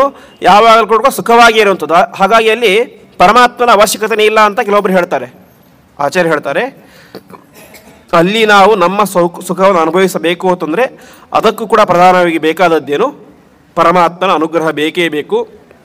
ಹಾಗಾಗಿ ಸಂಸಾರದಲ್ಲಿ ಮಾತ್ರ ಪರಮಾತ್ಮ ನಮಗೆ ನಿಯಾಮಕನಾಗಿರ್ತಾನೆ ಅಂತಲ್ಲ, ಮೋಕ್ಷಕ್ಕೆ ಹೋದಾಗಲೂ ಕೂಡ ಪರಮಾತ್ಮ ನಮಗೆ ನಿಯಾಮಕನಾಗಿ ಇದ್ದೇ ಇರ್ತಾನೆ ಅಂತ ಈ ತತ್ವವನ್ನು ಆಚಾರ್ಯರು ಕೊಡ್ತಾರೆ. ಅದಾದ ಮೇಲೆ ಇನ್ನೊಂದು ಪ್ರಧಾನವಾದಂತಹ ಆಕ್ಷೇಪ ಪರಮಾತ್ಮನ ಮೇಲೆ ಆಧುನಿಕರು ಮಾಡ್ತಾರೆ. ಪರಮಾತ್ಮನ ನಾವೇನಂತ ಹೇಳ್ತೇವೆ? ಸರ್ವಶಕ್ತ ಅಂತ ಹೇಳ್ತೇವೆ. ಏನನ್ನು ಬೇಕಾದರೂ ಕೂಡ ಮಾಡುವಂಥ ಸಾಮರ್ಥ್ಯ ಪರಮಾತ್ಮನಿಗಿದೆ, ಏನು ಬೇಕಾದರೂ ಮಾಡ್ಬೋದು ಅವನು ಅಂತ. ಹಾಗಾದರೆ ಜಗತ್ತಿನಲ್ಲಿ ಇಷ್ಟೆಲ್ಲ ಜನ ಇದ್ದೇವೆ. ಒಬ್ಬರು ಶ್ರೀಮಂತರು, ಒಬ್ಬರು ಬಡವರು, ಒಬ್ಬರಿಗೆ ಭಾರೀ ಸುಖ, ಒಬ್ಬರಿಗೆ ಭಾರೀ ದುಃಖ, ಒಬ್ಬರಿಗೆ ಭಾರೀ ಒಳ್ಳೆಯ ದೇಹ ಇರುತ್ತೆ, ಇನ್ನೊಬ್ಬರಿಗೆ ಬರೀ ರೋಗಗಳಿರ್ತವೆ. ಪರಮಾತ್ಮ ಸರ್ವಸಮರ್ಥ ಅಂತ ಆಗಿದ್ದರೆ ಇವರನ್ನು ಈ ರೀತಿಯಾಗಿ ಸೃಷ್ಟಿ ಯಾಕೆ ಮಾಡಿದ ಅಂತ, ಒಬ್ಬರಿಗೆ ಸುಖ ಯಾಕೆ, ಒಬ್ಬರಿಗೆ ದುಃಖ ಯಾಕೆ ಅಂತ ಪ್ರಶ್ನೆ ಮಾಡ್ತಾರೆ. ಅದಕ್ಕೆ ಬೇರೆ ಯಾವ ದಾರ್ಶನಿಕರು ಕೂಡ ಉತ್ತರ ಕೊಡಲೇ ಇಲ್ಲ. ಅವರು ಎಸ್ಕೇಪಿಸಮ್ ಮಾಡಿಬಿಟ್ರು. ಮಧ್ವಾಚಾರ್ಯ ಹೇಳ್ತಾರೆ, ಪರಮಾತ್ಮ ಅವರಿಗೆ ದುಃಖವನ್ನು ಕೊಟ್ಟ. ಹೌದು, ಯಾಕೆ ಕೊಟ್ಟ? ಅದು ಅವರ ಸ್ವಭಾವಕ್ಕೆ ಅನುಗುಣವಾಗಿ ಅಂತ. ಹೇಗೆ ಅಂತಂದರೆ, ಇಲ್ಲಿ ಒಂದು ಕಡೆ ಒಂದು ಜಾಗ ಇರುತ್ತೆ. ಒಂದು ಜಾಗದಲ್ಲಿ 2 ಬೀಜ ನೆಡ್ತೇವೆ ನಾವು. ಒಂದು ಕಡೆ ಮಾವಿನ ಹಣ್ಣಿನ ಬೀಜ, ಇನ್ನೊಂದು ಕಡೆ ಹುಣಸೆ ಹಣ್ಣಿನ ಬೀಜ ನೆಡ್ತೇವೆ. ಎರಡಕ್ಕೂ ಕೂಡ ಒಂದೇ ರೀತಿ ಗೊಬ್ಬರ ಹಾಕ್ತೇವೆ. ಎರಡಕ್ಕೂ ಕೂಡ ಒಂದೇ ಮೋಡ ಮಳೆ ಸುರಿಸುತ್ತೆ. ಒಂದೇ ವಾತಾವರಣ, ಚಳಿ ಮಳೆಗಳ ಎರಡಕ್ಕೂ ಸಮಾನ ಇರುತ್ತೆ. ಬೆಳೀತಾ ಬೆಳೀತಾ ಬೆಳೀತಾವೆ, ದೊಡ್ಡದಾಗುತ್ತೆ. ಮಾವಿನ ಹಣ್ಣಿನ ಗಿಡ ಏನು ಕೊಡುತ್ತೆ ನಮಗೆ? ಸಿಹಿಯಾದಂತಹ ಮಾವಿನ ಹಣ್ಣನ್ನು ಕೊಡುತ್ತೆ. ಹುಣಸೆ ಹಣ್ಣು ಗಿಡ ಏನು ಕೊಡುತ್ತೆ? ಹುಳಿಯಾದಂತಹ ಇದನ್ನು ಕೊಡುತ್ತೆ. ಅಲ್ಲಿ ವ್ಯತ್ಯಾಸ ಆಯಿತು. ಯಾಕೆ? ಒಂದೇ ಸ್ಥಳ, ಒಂದೇ ಮಣ್ಣು, ಒಂದೇ ನೀರು, ಒಂದೇ ಗಾಳಿ ಬೆಳಕೆಲ್ಲ ಕೂಡ ಒಂದೇ, ಭೂಮಿ ಒಂದೇ, ಎಲ್ಲ ಕೂಡ ಒಂದೇ, ನೀರು ಸುರಿಸಿದಂತಹ ಮೋಡವೂ ಒಂದೇ. ರುಚಿಯಾಗಿ ಬೇರೆ ಆಯಿತು. ಅದರ ಬೀಜ ಬೇರೆ ಬೇರೆ, ಅದರ ಸ್ವಭಾವ ಬೇರೆ. ಹಾಗೆ ನಾವೆಲ್ಲರೂ ಕೂಡ ಜೀವರು, ನಮ್ಮೆಲ್ಲರಿಗೂ ಒಂದು ಸ್ವಭಾವ ಅಂತ ಇದೆ. ಸಾತ್ವಿಕರು, ರಾಜಸರು, ತಾಮಸರು ಅಂತ ಸ್ವಭಾವಗಳಿದ್ದಾವೆ. ಅವೆಲ್ಲವೂ ಕೂಡ ಪರಮಾತ್ಮ ಕ್ರಿಯೇಟ್ ಮಾಡಿದ್ದಲ್ಲ ಹೊರತು ಅದೆಲ್ಲವೂ ಕೂಡ ನಿತ್ಯವಾದದ್ದು. ಹಾಗಾಗಿ ನಮ್ಮ ಸ್ವಭಾವಕ್ಕೆ ಅನುಗುಣವಾಗಿ ಪರಮಾತ್ಮ ನಮಗೆ ದುಃಖವನ್ನು ಸುಖವನ್ನು ಕೊಡ್ತಾನೆ ಹೊರತು ಪರಮಾತ್ಮ ತಾರತಮ್ಯ ಕ್ರಮವಾಗಿ ಅದನ್ನು ಕೊಡೋದಿಲ್ಲ. ಹಾಗಾಗಿ ಅದು ಪರಮಾತ್ಮ ಮಾಡಿದ್ದಲ್ಲ ಅಂತ. ಸರಿ, ಪರಮಾತ್ಮ ಮಾಡಿದ್ದಲ್ಲ, ಸರಿ, ಪರಮಾತ್ಮ ಅದನ್ನು ಪರಿಹಾರ ಮಾಡ್ಬೋದಲ್ಲ. ಈಗ ನನಗೆ ದುಃಖ ಇದೆ, ನಾನು ಸುಖ ಕೊಡುವಂಥ ಸಾಮರ್ಥ್ಯ ಪರಮಾತ್ಮ ಇದೇನೋ ಇಲ್ವೋ? ಖಂಡಿತ ಇದೆ, ಕೊಡ್ಬೋದಲ್ಲ, ಯಾಕೆ ಕೊಡಲಿಲ್ಲ ಅಂತ. ಅದಕ್ಕೆ ಹೇಳ್ತಾರೆ, ಪರಮಾತ್ಮ ತನ್ನದೇ ಆದಂಥ ಒಂದು ನಿಯಮವನ್ನು ಮಾಡಿಕೊಂಡಿದ್ದಾನೆ. ಸೃಷ್ಟಿಗೆ ವಿರುದ್ಧವಾದಂತಹ ನಿಯಮವನ್ನು ಪರಮಾತ್ಮ ಯಾವತ್ತೂ ಕೂಡ ಮಾಡೋದಿಲ್ಲ ಅಂತ. ಈಗ ಒಬ್ಬ ಜಡ್ಜ್ ಇರ್ತಾನೆ, ಒಬ್ಬ ವ್ಯಕ್ತಿ, 2 ಕೇಸ್ ಬರುತ್ತೆ ಅವರ ಹತ್ರ. ಒಬ್ಬ ಯಾರೋ ಕೊಲೆ ಮಾಡಿದ್ದಾನೆ, ಇನ್ನೊಬ್ಬರು ಕೊಲೆ ಮಾಡಿದ್ದಾನೆ ಅಂತ ಕೇಸ್ಗಳು ಬರುತ್ತೆ. ಕೊನೆಗೆಲ್ಲ ವಿಚಾರಣೆ ಮಾಡ್ತಾರೆ. ಅಲ್ಲಿ ಗೊತ್ತಾಗುತ್ತೆ ಕೊಲೆ ಈ ವ್ಯಕ್ತಿ ಮಾತ್ರ ಮಾಡಿದ್ದಾನೆ, ಈ ವ್ಯಕ್ತಿ ಕೊಲೆ ಮಾಡಿಲ್ಲ ಅಂತ. ಇವನಿಗೇನು ಮಾಡ್ತಾರೆ? ಮನೆಗೆ ಕಳಿಸ್ತಾರೆ. ಈ ವ್ಯಕ್ತಿಗೆ ಶಿಕ್ಷೆ ಕೊಡ್ತಾರೆ. ಅಲ್ಲ, ಜಡ್ಜ್ಗಳಿಗೆ ಕೆಪಾಸಿಟಿ ಇದೆಯೋ ಇಲ್ವೋ? ಕೊಲೆ ಮಾಡಿದಂಥ ವ್ಯಕ್ತಿಗಳಿಗೂ ಕೂಡ ವಾಪಸ್ ಕಳಿಸೋ ಸಾಮರ್ಥ್ಯ ಇದೆಯೋ ಇಲ್ವೋ? ಸಾಮರ್ಥ್ಯ ಇದೆ. ಅವ್ರು ಏನು ಹೇಳ್ತಾರೋ ಅದೇ ಮಾನ್ಯ ಅಂತ, ಸರ್ವೋಚ್ಚ ನ್ಯಾಯಾಲಯ ಅಂತ ಕರಿತೀವಿ ನಾವು. ಅವ್ರೇನು ಹೇಳ್ತಾರೋ ಅದು ಮಾನ್ಯ ಮಾಡಬೇಕು ಅಂತ. ನಾವು ಕಳಿಸುವಂಥ ಸಾಮರ್ಥ್ಯ ಇದೆಯೋ ಇಲ್ವೋ? ಅವರಿಗೆ ಇದೆ. ಕಳಿಸ್ಬೇಕಾ? ಕಳಿಸಿದ್ರೆ ಏನಾಗುತ್ತೆ? ಅದು ನ್ಯಾಯ ಆಗುತ್ತಾ? ಅನ್ಯಾಯ ಆಗುತ್ತೆ. ಅದು ಅವರ ವೃತ್ತಿ ಜೀವನಕ್ಕೆ ಮಾಡಿದಂಥ ಅಪರಾಧ ಅಂತ ಆಗುತ್ತೆ. ಹಾಗಾಗಿ ಪರಮಾತ್ಮನು ಕೂಡ ತನ್ನದೇ ಆದಂಥ ನಿಯಮಗಳನ್ನು ಹಾಕ್ಕೊಂಡಿದ್ದಾರೆ. ಜೀವನ ಸ್ವಭಾವವನ್ನು ನಾನೇ ಯಾವತ್ತೂ ಕೂಡ ಬದಲು ಮಾಡೋದಿಲ್ಲ. ಅವರವರ ಕರ್ಮಕ್ಕೆ ಅನುಸಾರವಾಗಿ ಅವರವರ ಫಲವನ್ನು ಅನುಭವಿಸ್ತಾರೆ. ಹಾಗಾಗಿ ಇವತ್ತು ನಾವೇನು ಅನ್ವಯಿಸ್ತಾ ಇದ್ದೇವೆ ಎಲ್ಲ ಕರ್ಮಗಳನ್ನು ಕೂಡ ಅದು ನಮ್ಮ ನಮ್ಮ ಕರ್ಮಗಳಿಗೆ ಅನುಸಾರವಾಗಿ ಹೊರತು ಪರಮಾತ್ಮ ಪಾರ್ಶಿಯಾಲಿಟಿ ಮಾಡಿ ಒಬ್ಬರಿಗೆ ಸುಖ ಒಬ್ಬರಿಗೆ ದುಃಖ ಅಂತ ಭೇದ ಮಾಡಿ ಕೊಟ್ಟಿದ್ದಲ್ಲ ಅಂತ ತಿಳಿಸ್ತಾ ಇದ್ದಾರೆ. ಹಾಗಾಗಿ ಪರಮಾತ್ಮ ಏನು ಮಾಡ್ತಾರೆ ಅಂತ, ನಾವು ಒಳ್ಳೆಯದು ಮಾಡಿದೆ ನನಗೆ ಒಳ್ಳೆಯದಾಯಿತು, ಪರಮಾತ್ಮ ನಾನು ಕೆಟ್ಟದ್ದು ಮಾಡಿ ಕೆಟ್ಟದಾಯಿತು, ಇದು ಪರಮಾತ್ಮನ ಪಾತ್ರ ಏನು ಬಂತು ಅಂತ ಅದಕ್ಕೆ ಹೇಳ್ತಾ ಇದ್ದಾರೆ. ತತ್ರ ತತ್ರ ಸ್ಥಿತೋ ವಿಷ್ಣು ತತ್ತಚ್ಛಕ್ತಿ ಪ್ರಬೋಧಕ ಅಂತ. ನಮಗೆ ಸುಖ ಆಯಿತು, ನನ್ನ ಸುಖ ಒಳ್ಳೆಯ ಮಾಡಿದ್ದೆ ಅಂತ, ಆದರೆ ಆ ಸುಖ ಸಿಗಲಿಕ್ಕೆ ಒಂದು ಶಕ್ತಿ ಬೇಕಲ್ಲ, ಆ ಶಕ್ತಿ ನಮಗಿಲ್ಲ, ಅದನ್ನು ಕೊಡುವಂಥವನು ಪರಮಾತ್ಮ ಅಂತ. ನಮ್ಮ ಗುರುಗಳು ಪೇಜಾಶಿಗಳು ಒಂದು ಉದಾಹರಣೆ ಕೊಡ್ತಾ ಇದ್ದರು. ಈ ಮೈಕ್ ಇದೆ, ಅಲ್ಲಿ ಲೈಟ್ ಇದೆ, ಫ್ಯಾನ್ ಇದೆ, ಒಳಗಡೆ ಅಡುಗೆ ಮನೆಯಲ್ಲಿ ಗ್ರೈಂಡರ್ ಇದೆ, ಎಲ್ಲ ಇದೆ. ಅದೆಲ್ಲ ತಮ್ಮ ಕೆಲಸ ಮಾಡುತ್ತೆ. ಕೆಲಸ ಮಾಡಬೇಕಂದ್ರೆ ಏನು ಬೇಕು, ಅದಕ್ಕೆ ಕರೆಂಟ್ ಬೇಕು. ಕರೆಂಟ್ ಒಂದು ಇಲ್ಲದೆ ಹೋದರೆ ಯಾವ ಕೆಲಸ ಮಾಡಲಿಕ್ಕೆ ಆಗೋದೇ ಇಲ್ಲ. ಮಾಡೋ ಕೆಪಾಸಿಟಿ ಇದೆ ಅದಕ್ಕೆ, ಈ ಮೈಕಿಗೆ ಸೌಂಡ್ ಮಾಡೋ ಕೆಪಾಸಿಟಿ ಇದೆ, ಬಟ್ ಕರೆಂಟ್ ಇಲ್ಲದೆ ಚಾರ್ಜ್ ಇಲ್ಲದೆ ಹೋದರೆ ಆಗುತ್ತಾ? ಆಗೋದಿಲ್ಲ. ಹಾಗೆ ಆ ಕರೆಂಟಿನ ರೀತಿಯಲ್ಲಿ ನಮ್ಮೆಲ್ಲರ ಒಳಗಡೆ ನಿಂತುಕೊಂಡು ಆ ಕೆಲಸವನ್ನು ಮಾಡಿಸುವಂಥವನು ಪರಮಾತ್ಮ. ಹಾಗಾಗಿ ಪರಮಾತ್ಮ ಈ ರೀತಿಯಾಗಿ ಮಾಡ್ತಾನೆ ಎಂಬುದಾಗಿ ತಿಳಿಸ್ತಾ ಇದ್ದಾರೆ.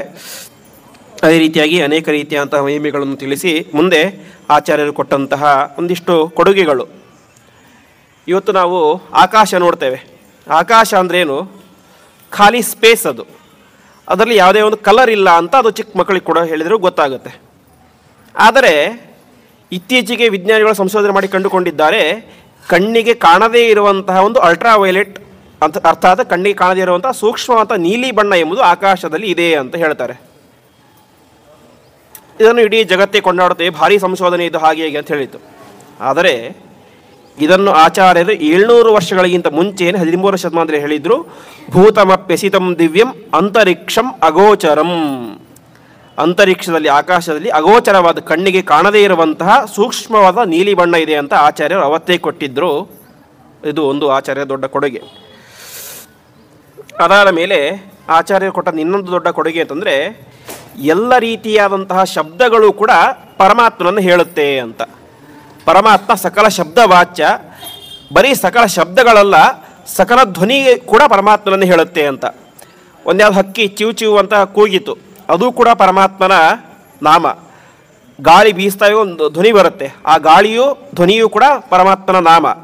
ಮರ ಅದರ ಅಲಗಾಡಿದರೆ ಅದು ಶಬ್ದ ಬರುತ್ತೆ, ಅದು ಕೂಡ ಪರಮಾತ್ಮನ ನಾಮ. ಕೊನೆಗೆ ಆನೆಯ ಝೇಂಕಾರವೂ ಪರಮಾತ್ಮನ ನಾಮ. ಸಿಂಹ ಅದರ ಧ್ವನಿಯು ಪರಮಾತ್ಮನ ನಾಮ. ಹುಲಿ ಕಿರುಚಿದರೆ ಅದು ಕೂಡ ಪರಮಾತ್ಮನ ನಾಮ. ಕೊನೆಗೆ ಒಂದು ಮಗು ಅಳುತ್ತಾ ಇದ್ದರೆ ಅದು ಕೂಡ ಪರಮಾತ್ಮನ ನಾಮ ಎಂಬುದಾಗಿ ಚಿಂತನೆ ಮಾಡಿ ಅಂತ ತಿಳಿಸ್ತಾರೆ. ಇದೇಗೆ ಸಾಧ್ಯ? ಸರಿ, ದೇವರು ವಿಷ್ಣು ಇದು ಪರಮಾತ್ಮನ ನಾಮ ಸರಿ, ನಾರಾಯಣ ಪರಮಾತ್ಮನ ನಾಮ ಸರಿ. ಒಬ್ರು ಯಾರು ಬೈತಾರೋ, ನೀಚ ನೀನು ಅಂತ. ನೀಚ ಅನ್ನೋದು ಪರಮಾತ್ಮನ ನಾಮನಾ? ಹೌದು. ಅದೇಗೆ ಸಾಧ್ಯ? ಪರಮಾತ್ಮ ನೀಚನ? ಪರಮಾತ್ಮ ನೀಚ, ಅವನು ಉಚ್ಚ ಶ್ರೇಷ್ಠ. ಪರಮಾತ್ಮನಿಂದ ನೀಚ ಅಂತ ಹೇಗೆ ಕರಿಬೇಕು? ಮನಸ್ಸು ಹೇಗೆ ಬರುತ್ತೆ ಅಂತ ಪ್ರಶ್ನೆ ಬರುತ್ತೆ. ಅದಕ್ಕೆ ಆಚಾರ್ಯರು ಕೊಟ್ಟಂಥ ಒಂದು ಸುಂದರವಾದಂಥ ದೃಷ್ಟಾಂತ ಅನೇಕ ಜ್ಞಾನಿಗಳು ಹೇಳುವಂಥದ್ದು. ಒಂದು ದೊಡ್ಡ ಎಳ್ನೀರು ಇರುತ್ತೆ, ಒಳ್ಳೆ ಒಣಗಿರುವಂತಹ ಎಳ್ನೀರದ ಕಾಯಿ. ನಾವು ಅದಕ್ಕೆ ಅಂತ ಕರಿತೇವೆ? ತೆಂಗಿನಕಾಯಿ ಅಂತ ಕರಿತೇವೆ. ಅದು ತೆಂಗಿನಕಾಯಿನಾ? ಹೌದು.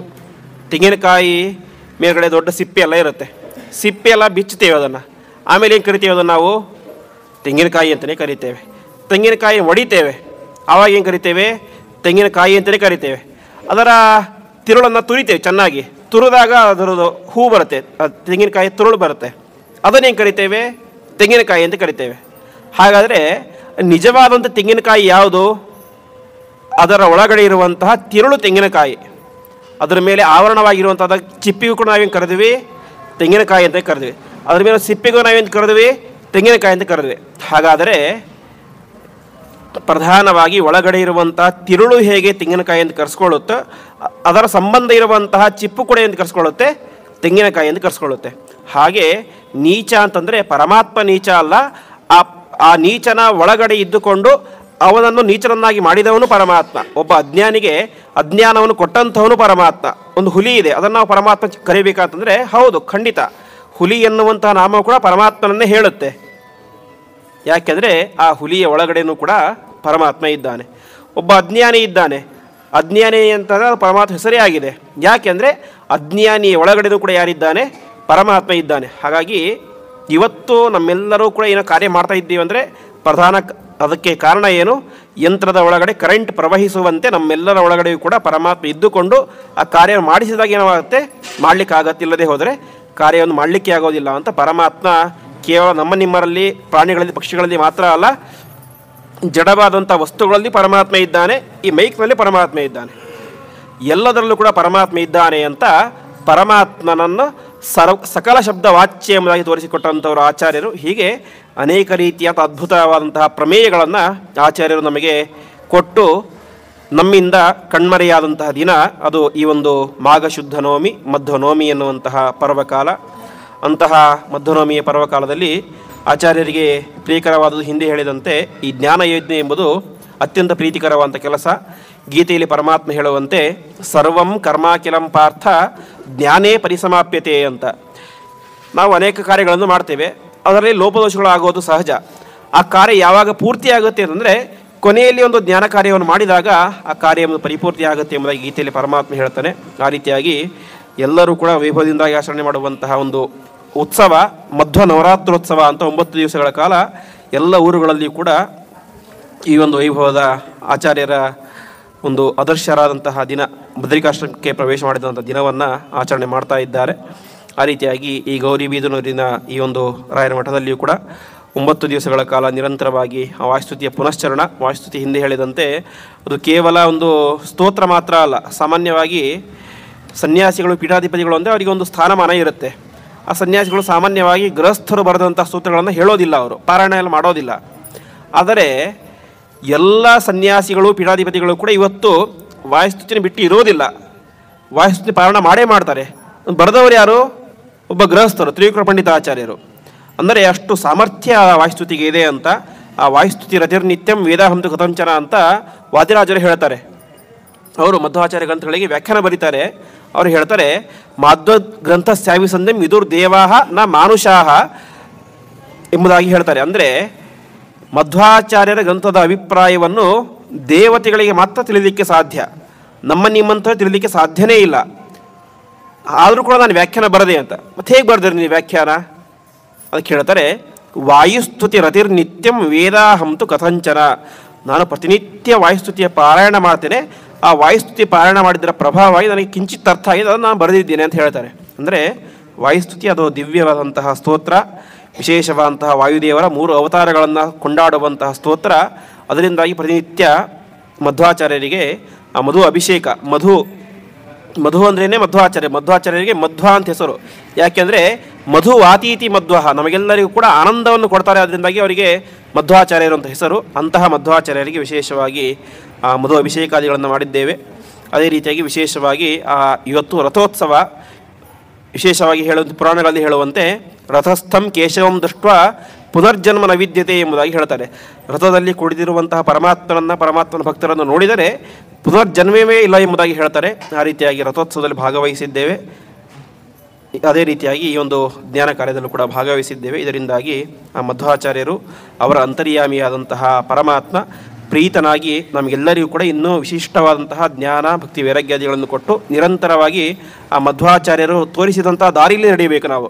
ಇವತ್ತು ಮಾಧ್ವರು ಅಂದ ತಕ್ಷಣ ಕೇವಲ ಸುಮ್ಮನೆ ಅಂಗಾರಸ್ಥಿತಿ ಹಚ್ಕೊಂಡೆ ಅಂದರೆ ಅದರಿಂದ ಏನು ಪ್ರಯೋಜನ ಇಲ್ಲ. ನಾವು ನಿಜವಾಗಿ ಮಾಧ್ವರು ಅಂತಂದರೆ ಆ ಮಧ್ವಾಚಾರ್ಯರು ಹೇಳಿಕೊಟ್ಟಂಥ ಅಂಶಗಳನ್ನು ಫಾಲೋ ಮಾಡಬೇಕು, ಅದನ್ನು ನಾವು ಜೀವನದಲ್ಲಿ ಅಳವಡಿಸಿಕೊಳ್ಳಬೇಕು. ಆವಾಗ ನಾವು ನಿಜವಾದಂಥ ಅರ್ಥದಲ್ಲಿ ಮಾಧ್ವರಾಗ್ತೇವೆ. ಅಷ್ಟೆಲ್ಲ ಆಗಬೇಕಂದ್ರೆ ಈ ರೀತಿಯಾದ ಸಂಘಟನೆಗಳು ಕಾರಣ. ಸುಮ್ಮನೆ ಮನೆಯಲ್ಲಿ ಕೂತ್ಕೊಂಡ್ಬಿಟ್ರೆ ನಮಗೆ ಅಷ್ಟು ಮನಸ್ಸು ಬರೋದಿಲ್ಲ. ಈ ರೀತಿಯ ಮಠ ಮಂದಿರಗಳಿಗೆ ಬಂದಾಗ, ಉತ್ಸವಗಳಲ್ಲಿ ಭಾಗಿಯಾದಾಗ, ಪ್ರವಚನಗಳನ್ನು ಕೇಳಿದಾಗ, ಪಾರಾಯಣಾದಿಗಳನ್ನು ಮಾಡಿದಾಗ ನಮ್ಮಲ್ಲಿ ಇರುವಂತಹ ಭಕ್ತಿ ಒಂದಿಷ್ಟು ಜಾಗೃತವಾಗುತ್ತೆ. ಅಂತಹ ಉದ್ದೇಶಕ್ಕಾಗಿ ಇಂತಹ ಉತ್ಸವಗಳು ಸಮಾಜದಲ್ಲಿ ಅನಿವಾರ್ಯವಾಗಿ ಮಾಡಲೇಬೇಕು. ಅದು ಅವಶ್ಯವಾದದ್ದು, ಪರಮಾತ್ಮನಿಗೆ ಪ್ರೀತಿಕರವಾದದ್ದು. ಅಂತಹ ಒಂದು ಉತ್ಸವವನ್ನು ನೀವೆಲ್ಲರೂ ಕೂಡ ಸೇರಿ ಮಾಡಿದ್ದೀರಿ.